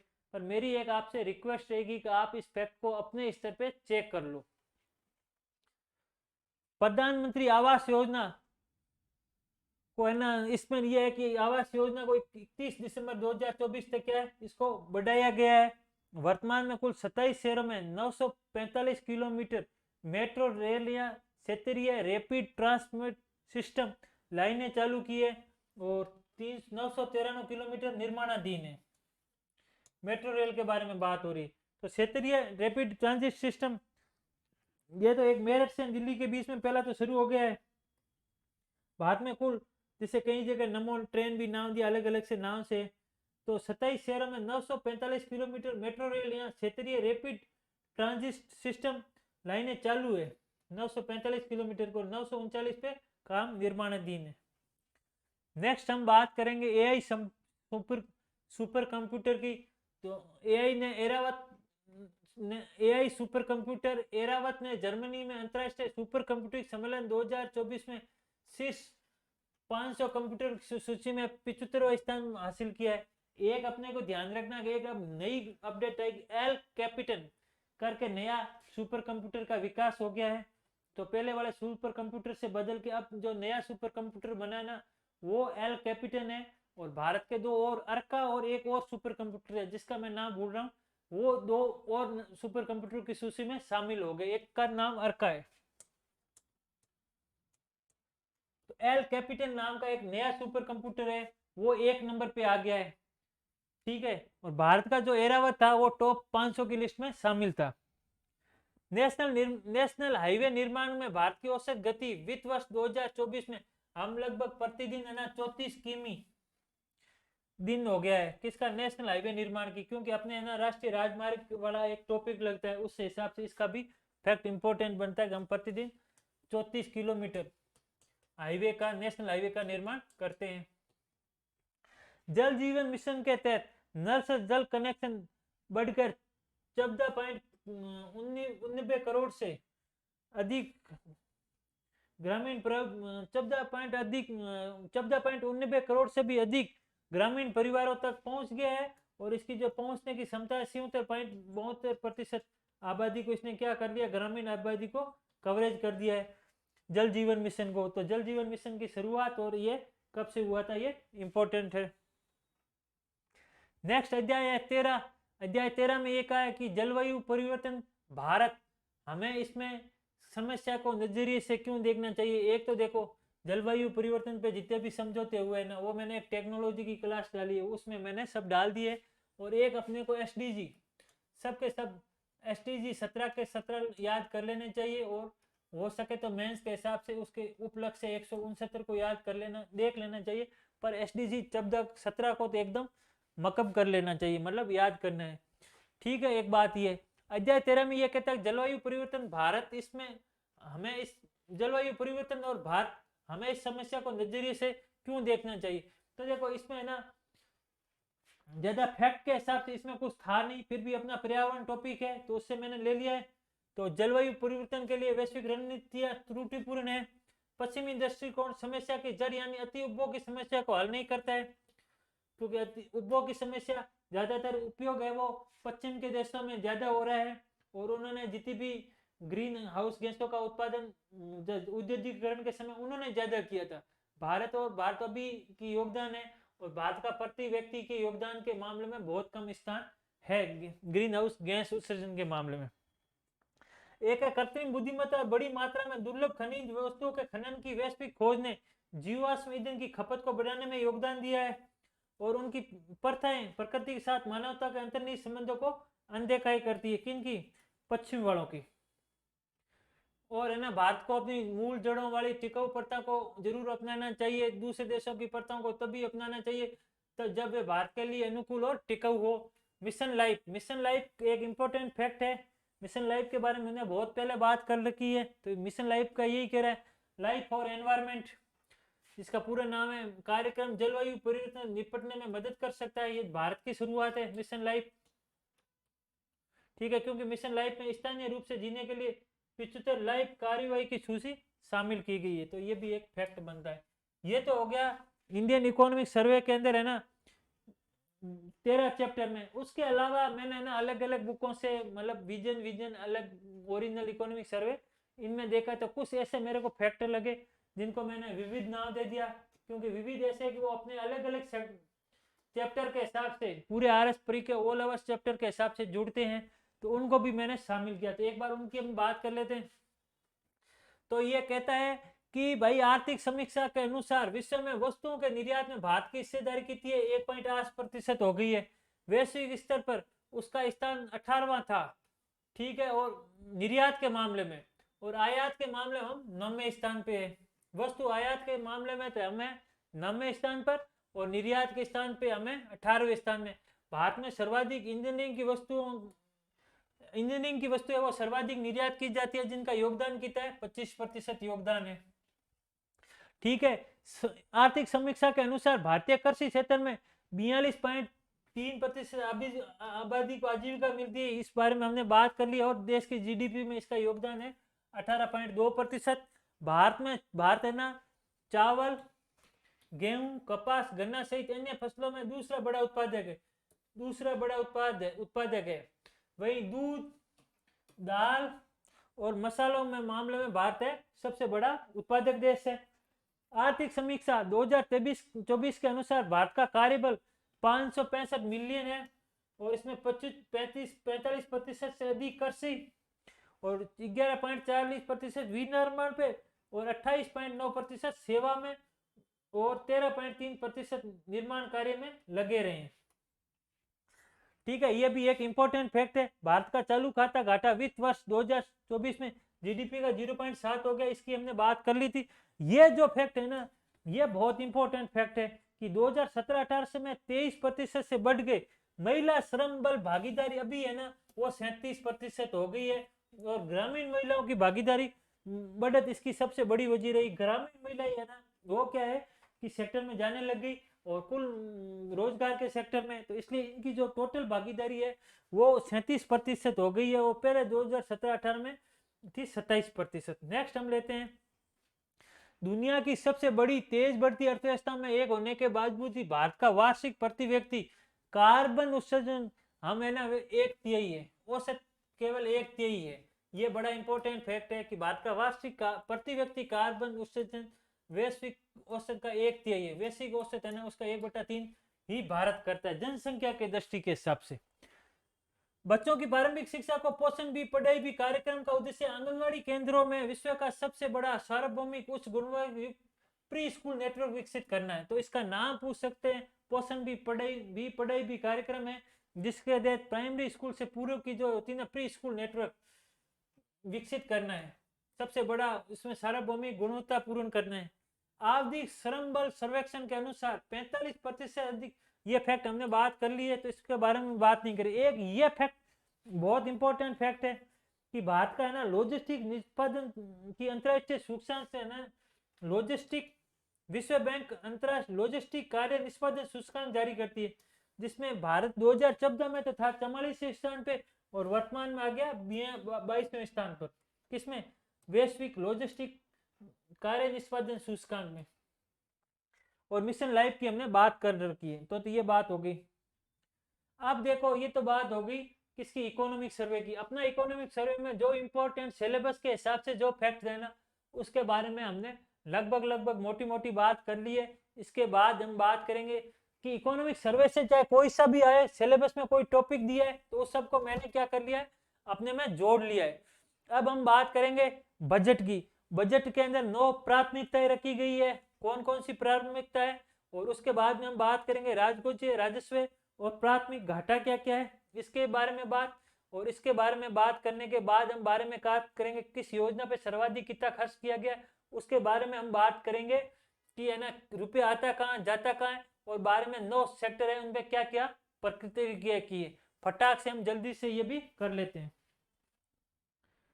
देखो, एक है भारत का है ना वर्ष 2024-25 में जो बजट अनुमान बताया गया है, उसमें है ना राजकोषीय घाटा, राजस्व घाटा, प्राथमिक घाटा और प्रभावी राजस्व घाटा, इन चीजों की बात करेंगे। तो देखो है ना राजकोषीय घाटा तो रखा गया है 4.9%, राजस्व घाटा रखा गया है 1.8%, ये तो रखा गया राजस्व घाटा, ठीक है।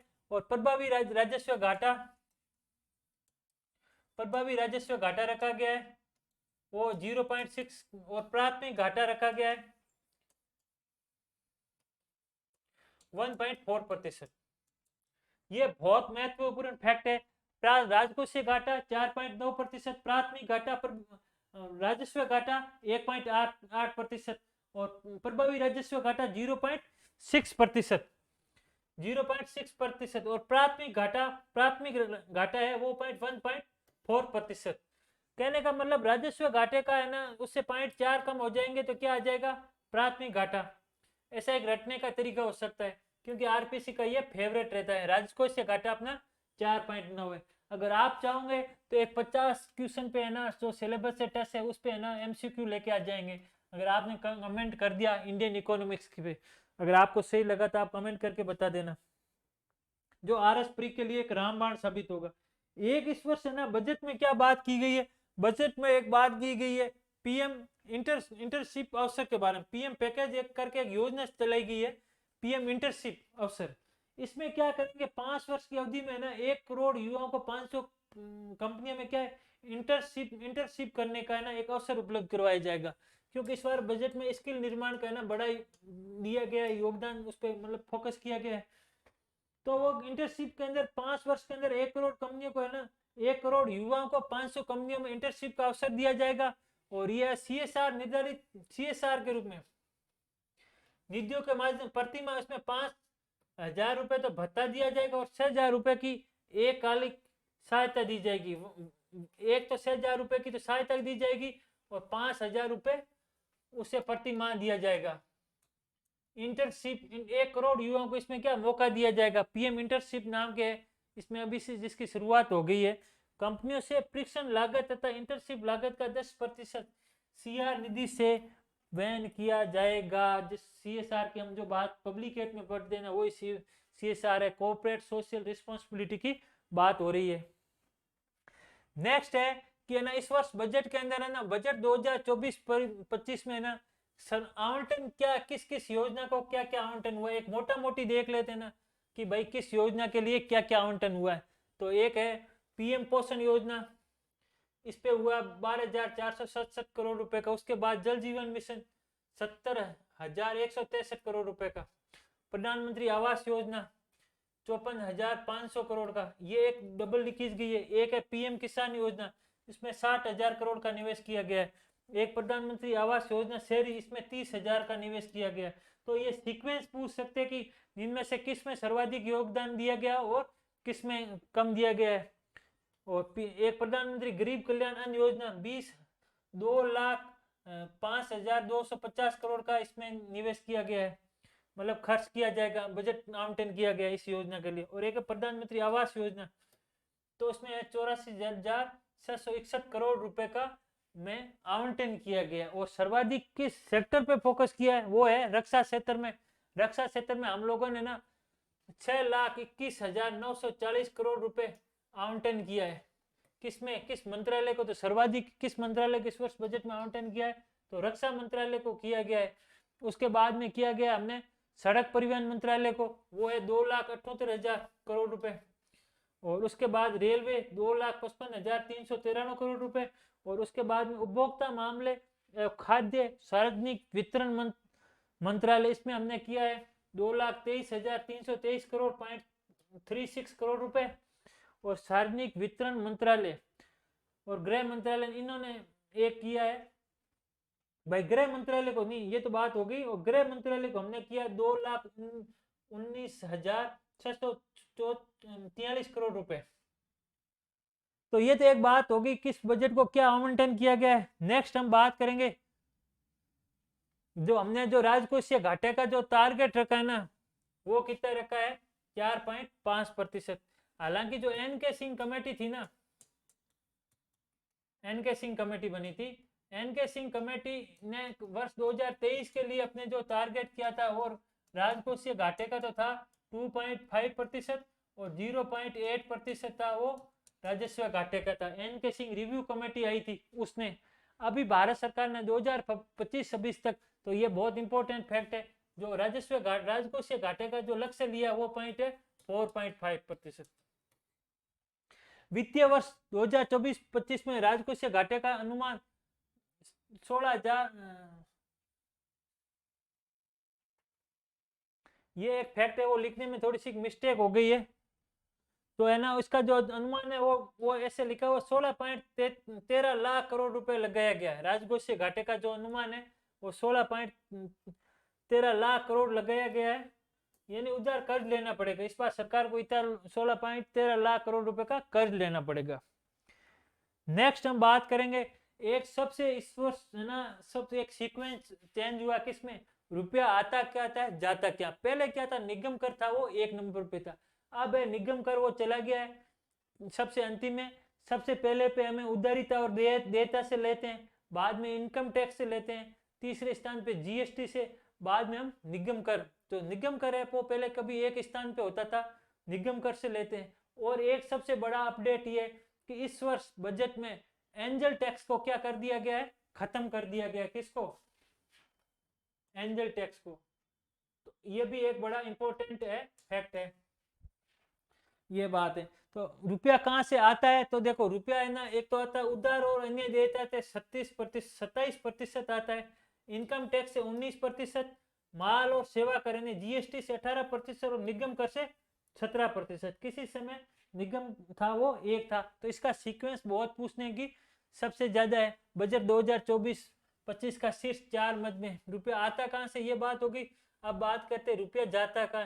तो रुपया सबसे जाता है करों और शुल्कों में। राज्य का जो हिस्सा है ना वो 21%, सर्वाधिक राज्य का हिस्सा 19%। हम लोग है ना 1 रुपए का ब्याज प्रतिशत अदायगी में करते हैं।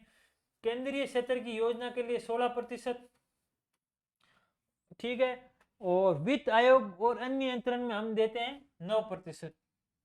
तो ये सीक्वेंस भी इंपॉर्टेंट है कि ब्याज अदायगी दूसरे पे, राज्यों का हिस्सा पहले पे, केंद्रीय क्षेत्र की योजना जिसमें टोटली खर्च होता है वो केंद्र का होता है, उसमें 16%। और वित्त आयोग और अन्य नियंत्रण में 9%, वो है चौथे स्थान पे।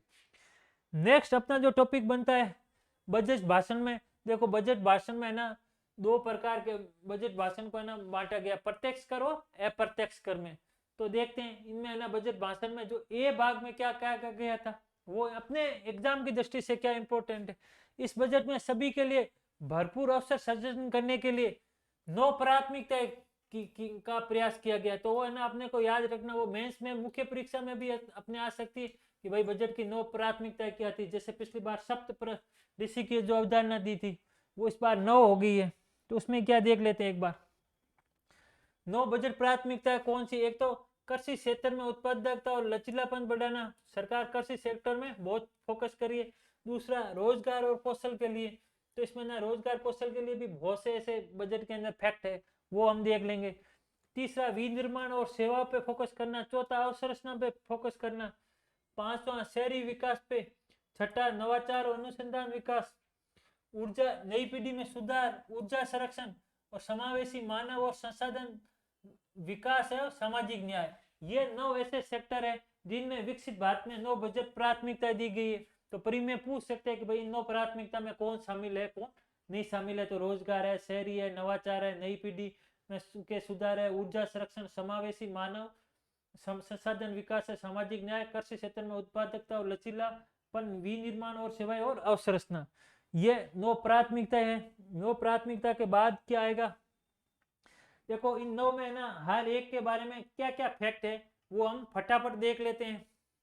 तो इसमें कहा कृषि क्षेत्र में उत्पादकता और लचीलापन के लिए क्या किया है। एक अभी प्रधानमंत्री मोदी ने क्या किया कि है ना 109 उच्च पैदावार वाली नई किस्मों का है ना उसने क्या किया है पैदावार वाली किस्में जारी की है।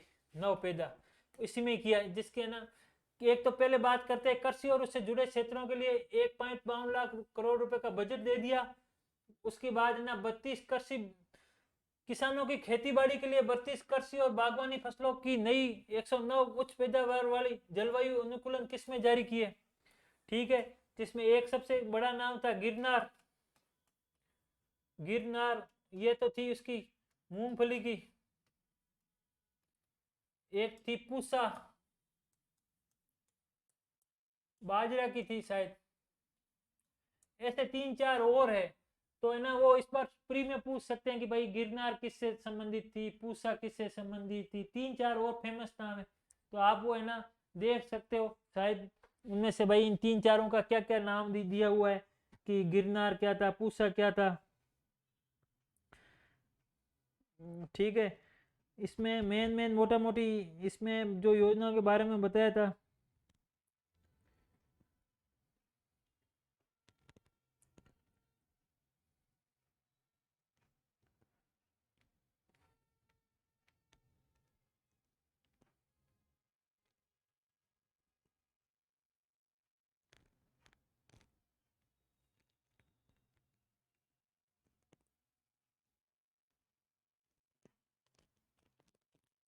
इसमें दो और थी, एक तो थी पूजा।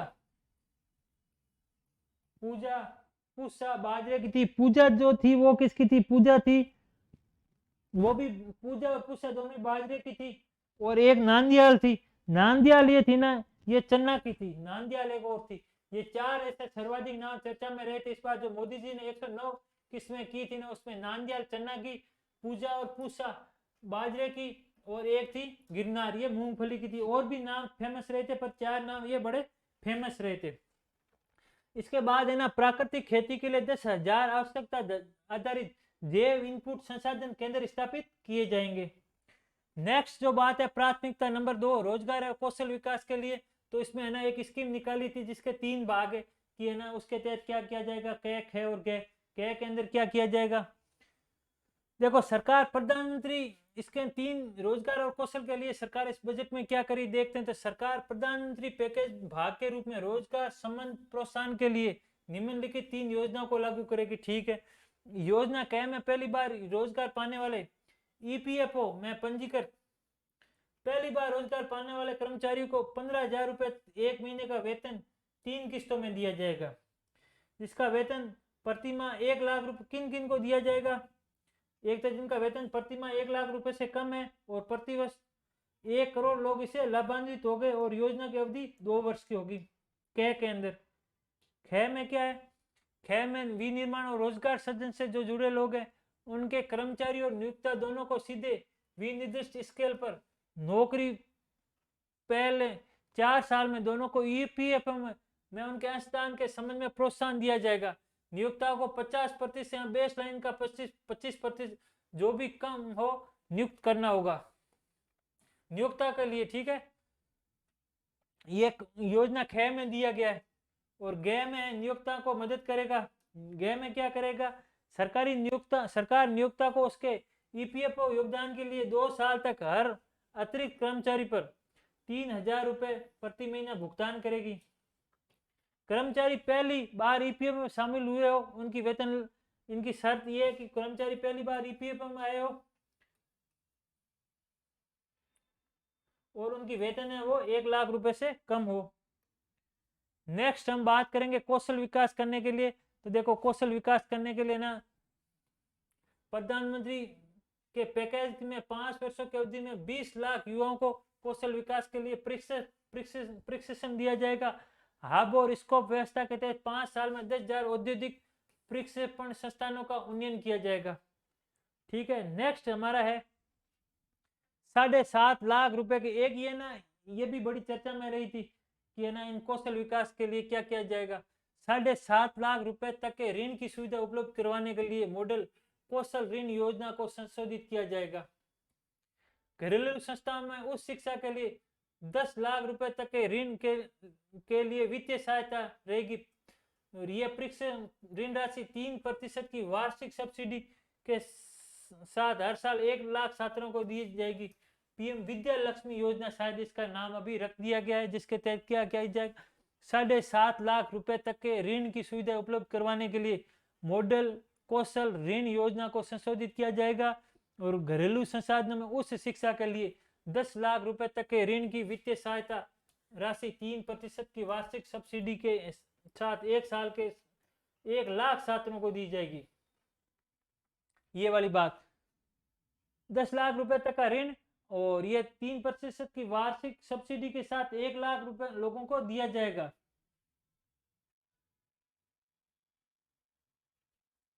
जिसका शायद नाम पीएम विद्या लक्ष्मी एक ऐसा नाम रखा गया है।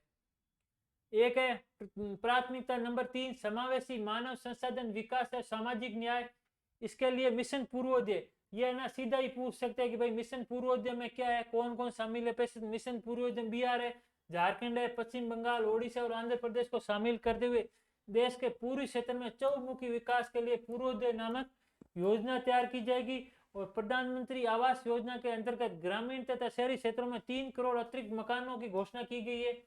कितनी घोषणा की गई है वो भी इंपॉर्टेंट फैक्ट बनता है। प्रधानमंत्री आवास योजना के तहत तो 3 करोड़ अतिरिक्त इनके बारे में बात की गई, करोड़ अतिरिक्त मकानों की घोषणा की गई है। महिला और लड़कियों को फायदा पहुंचाने वाली कुल 3 लाख करोड़ रुपए को आवंटन किया गया योजनाओं को लिए। जो वुमेन और बच्चों को जो समर्थन है ना, उनके लिए 3 लाख करोड़ रुपए के आवंटन की व्यवस्था की गई है। नेक्स्ट बजट में क्या बात की गई है, प्रधानमंत्री जनजाति उन्नत ग्राम योजना, ये है ना हमने पहले भी बात कर रखी है। केंद्र सरकार की स्कीम का एक अलग वीडियो निकाला, फिर भी इसमें ना देखो इसमें क्या है कि जनजाति बहुल गांव और आकांक्षी जिलों में क्या किया जाएगा, जनजातीय परिवारों का ना सामाजिक आर्थिक विकास के लिए प्रधानमंत्री जनजाति उन्नत ग्राम अभियान की शुरुआत की गई है। जिसमें 63,63,000 गाँव के 5 करोड़ जनजातीय लोग लाभार्थी होंगे। किसमें, पीएम जनजाति उन्नत ग्राम योजना, ठीक है। और इसके अंदर पूर्वोत्तर क्षेत्र में एक है ना, एक और इसके फैक्ट है कि 63,000 गाँव में 5 करोड़ आबादी को लाभ होगा प्रधानमंत्री जनजातीय उन्नत ग्राम अभियान के तहत, ठीक है। और एक पूर्वोत्तर क्षेत्र में इंडिया पोस्ट बैंक की घोषणा की गई है। तो ये पूछे फैक्ट है कि किस इंडिया पोस्ट बैंक की घोषणा कितनी शाखा खोली जाएगी, यहाँ तो 100 शाखा है। या ये पूछ सकते हैं किस बैंक की है ना 100 शाखाएं खोलने की घोषणा की गई है, तो वो इंडिया पोस्ट पेमेंट बैंक की घोषणा की गई है। नेक्स्ट बजट में है ना प्राथमिकता नंबर 4 विनिर्माण क्षेत्र में, तो विनिर्माण में ना मुद्रा लोन को लिए क्या है, शिशु किशोर और तरुण के अंदर है ना उन्होंने जो पहले क्षमता थी 10 लाख उसको बढ़ा के अब कितना कर दिया है, 20 लाख रुपए कर दिया गया है। तो ये भी फैक्ट है, वो मुद्रा योजना का बड़ा इंपॉर्टेंट है। और खरीदारों को ट्रेडर्स प्लेटफॉर्म पर अनिवार्य रूप से शामिल करने के लिए जो पहले की जो सीमा थी ना 5 करोड़ रुपए, ट्रेडर्स प्लेटफॉर्म पर खरीदारों को ट्रेडर्स प्लेटफॉर्म पर अनिवार्य रूप से शामिल करने के लिए कारोबार की सीमा 5 करोड़ रुपए से घटा के अब कितना कर दिया, 250 करोड़ रुपए कर दिया गया है। एक है एमएसएमई क्षेत्र में 50 मल्टी प्रोडक्ट डे फूड इंडिएशन इकाइयां स्थापित करने के लिए वित्तीय सहायता उपलब्ध करवाई जाएगी। ये तो ठीक ठीक इंपॉर्टेंट है, पर यह है ट्रेडर्स प्लेटफॉर्म की जो पहले 500 करोड़ रुपए वाले लोगों को शामिल करते थे, अब इनको घटा के कितने को कर दिया है, 250 करोड़ रुपए वालों को शामिल कर दिया है, ठीक है। और मुद्रा ऋण की सीमा है जो शिशु किशोर और तरुण की जो सीमा है ना वो 10 लाख रुपए से बढ़ा के कितनी कर दी गई है, 20 लाख रुपए। तो ये तो करंट के हिसाब से भी रहता है और अपना उद्योग वाला जो टॉपिक रहता है उस हिसाब से भी रहता है। एक है महत्वपूर्ण खनिजों की बारे में इस बार बात हुई थी। घरेलू उत्पादन महत्वपूर्ण खनिजों को रिसाइकलिंग और विदेशों में महत्वपूर्ण खनिज संपदा का अधिग्रहण करने की महत्वपूर्ण खनिज मिशन स्थापना होगी, ठीक है। 500 शीर्ष कंपनियों में 5 वर्षों में 1 करोड़ युवाओं को इंटर्नशिप प्रदान करने के लिए एक व्यापक योजना की बात होगी। इस पे हमने बात कर ली है, ये वाली बात हो रखी है कि भाई 5,000 करोड़ रुपए तो 5,000 रुपए तो प्रति माह और 6,000 रुपए उन्हें एक मुश्त किस्त दी जाएगी इंटर्नशिप के लिए। राष्ट्रीय औद्योगिक कॉरिडोर, ये वाला बहुत इंपॉर्टेंट फैक्ट है। राष्ट्रीय औद्योगिक कॉरिडोर विकास कार्यक्रम के अंदर 12 औद्योगिक पार्टियों को औद्योगिक कॉरिडोर को मंजूर दिए, 12 नए औद्योगिक प्रदेश विकसित किए जाएंगे, कॉरिडोर विकसित किए जाएंगे। तो ये संख्या पूछ सकते हैं, बहुत इंपॉर्टेंट फैक्ट है और प्री में आने लायक फैक्ट है ये वाला, कि नए कितने औद्योगिक कॉरिडोरों के विकास कार्यों के तहत 12 नए औद्योगिक कॉरिडोर विकसित किए जाएंगे। इस वर्ष करंट में है, हमने उनकी सबकी लिस्ट सूची दे दी है। एसएलपी के स्वैच्छिक क्लोजर हेतु centre for processing accelerated corporate exit की सेवाएं प्रदान की जाएगी। तो ये इतना इंपॉर्टेंट, ठीक ठाक इंपॉर्टेंट है पर ले लिया मैंने। प्राथमिकता 5 में शहरी विकास। एक ये पूछ सकते हैं कि अभी वर्तमान में प्रधानमंत्री शहरी विकास योजना कौन सी की है, 2.0, 3.0, 1.0। तो अभी जो शुरुआत की है वो 2.0, इसके अंतर्गत 2.2 लाख करोड़ रुपए की केंद्रीय सहायता राशि सही 10 लाख करोड़ रुपए की निवेश से अगले 5 वर्ष में 1 करोड़ गरीब शहरी और मध्यम वर्ग के परिवारों को आवास का समाधान किया जाएगा। किसमें? 10 लाख करोड़ रुपए के निवेश से प्रधानमंत्री शहरी आवास योजना में अगले 5 वर्षों में 1 करोड़ शहरी गरीब और मध्यम वर्गों के आवास की योजना बनाई जा रही है, जिसमें 2.2 लाख करोड़ रुपए का केंद्रीय सहायता सहित 10 लाख करोड़ रुपए के विनिवेश किया जाएगा करके 1 करोड़ शहरी गरीब लोगों को है ना आवास प्रदान किया जाएगा। नेक्स्ट है प्राथमिकता ऊर्जा संरक्षण। ऊर्जा संरक्षण में देखो है ना, एक तो पीएम सूर्योदय योजना है ही, जिसमें क्या 1 करोड़ परिवारों के लिए है ना 300 यूनिट मुफ्त बिजली प्राप्त करने उन्हें रूफ टॉप सोलर प्लांट उपलब्ध करवाया जाएगा। पीएम सूर्य घर मुफ्त बिजली योजना, तो इसमें 1 करोड़ तो परिवारों को याद रख लेना और 300 यूनिट बिजली। और इसकी डेट की शुरुआत हुई थी, आप मेरे को है ना कमेंट बॉक्स में बता देना इसकी शुरुआत कब हुई थी। तो प्राथमिकता 6 कंप्लीट हो गई। प्राथमिकता 7 में अवसंरचना के बारे में बात की है। तो केंद्र सरकार द्वारा अवसंरचना निवेश में पूंजीगत व्यय में 11,111 करोड़ रुपए लगभग जीडीपी का 3% का प्रावधान किया गया अवसंरचना निर्माण के लिए। किसमें पूंजीगत व्यय किया जाएगा? 25,000 ग्रामीण बसावटों के लिए 12 सड़कें उपलब्ध करवाने हेतु प्रधानमंत्री ग्राम सड़क योजना का कौन सा चरण शुरुआत किया गया है? तो चौथा चरण शुरुआत किया गया है। 8वीं प्राथमिकता में हम यह कहते हैं कि नवाचार अनुसंधान और विकास के लिए अगले 10 वर्षों में अंतरिक्ष अर्थव्यवस्था को है ना 5 गुना बढ़ाने पर निरंतर जोर देते हुए 10,000 करोड़ रुपए की उद्यम पूंजी निधि की व्यवस्था की गई है। 8 और 9वीं है नई अगली पीढ़ी की सुचारू रूप से करने के लिए। तो इसमें ना ये जैसे कर्षक रजिस्ट्री बनाना, भू रजिस्ट्री की स्थापना करना, ये मतलब मोटा मोटा फैक्ट है। ग्रामीण भूमि संबंधित कार्यों में निम्नलिखित बिंदु शामिल किए जाएंगे। अगली पीढ़ी में ग्रामीण क्षेत्र में फोकस किया जाएगा। सभी भूखंडों के लिए विशिष्ट भूखंड पहचान संख्या अथवा भू आधार निर्धारित करना, समवर्गीय मानचित्रों का डिजिटलीकरण करना और वर्तमान सामित्यों के अनुसार मानचित्र उप प्रभागों का सर्वेक्षण और भू रजिस्ट्री इसकी स्थापना और कर्षक रजिस्ट्री से जोड़ना। ये जितने भी फैक्ट थे ना इंडियन इकोनॉमिक्स में और बजट 2024-25 में जो मेरे को इम्पोर्टेंट लगे थे ना, उन सभी बजटों को मैंने शामिल कर लिया है। और इसके अलावा आपको नेक्स्ट क्लास है ना, अगर आपको लगता है कि हमारा कंटेंट बढ़िया है, जो टेलीग्राम पे आप लोगों ने हमें प्यार दिया है, अगर ऐसा ही प्यार अगर हमें यहाँ पे दोगे तो हम नेक्स्ट क्लास लेके आएंगे। आप जिस सब्जेक्ट की बोलोगे, पर मेरे को लगता है कि इंडियन इकोनॉमिक्स पे अगर आप बोलोगे तो 50 इंपॉर्टेंट टॉपिक ये क्लास ले आएंगे, इंपॉर्टेंट क्वेश्चन ले आएंगे 50। उसी 50 क्वेश्चन में हम कवर कर लेंगे और तब तक क्लास को करते हैं समाप्त। और नेक्स्ट क्लास में हम जल्दी मिलेंगे। तो तब तक के लिए जय हिंद, जय भारत।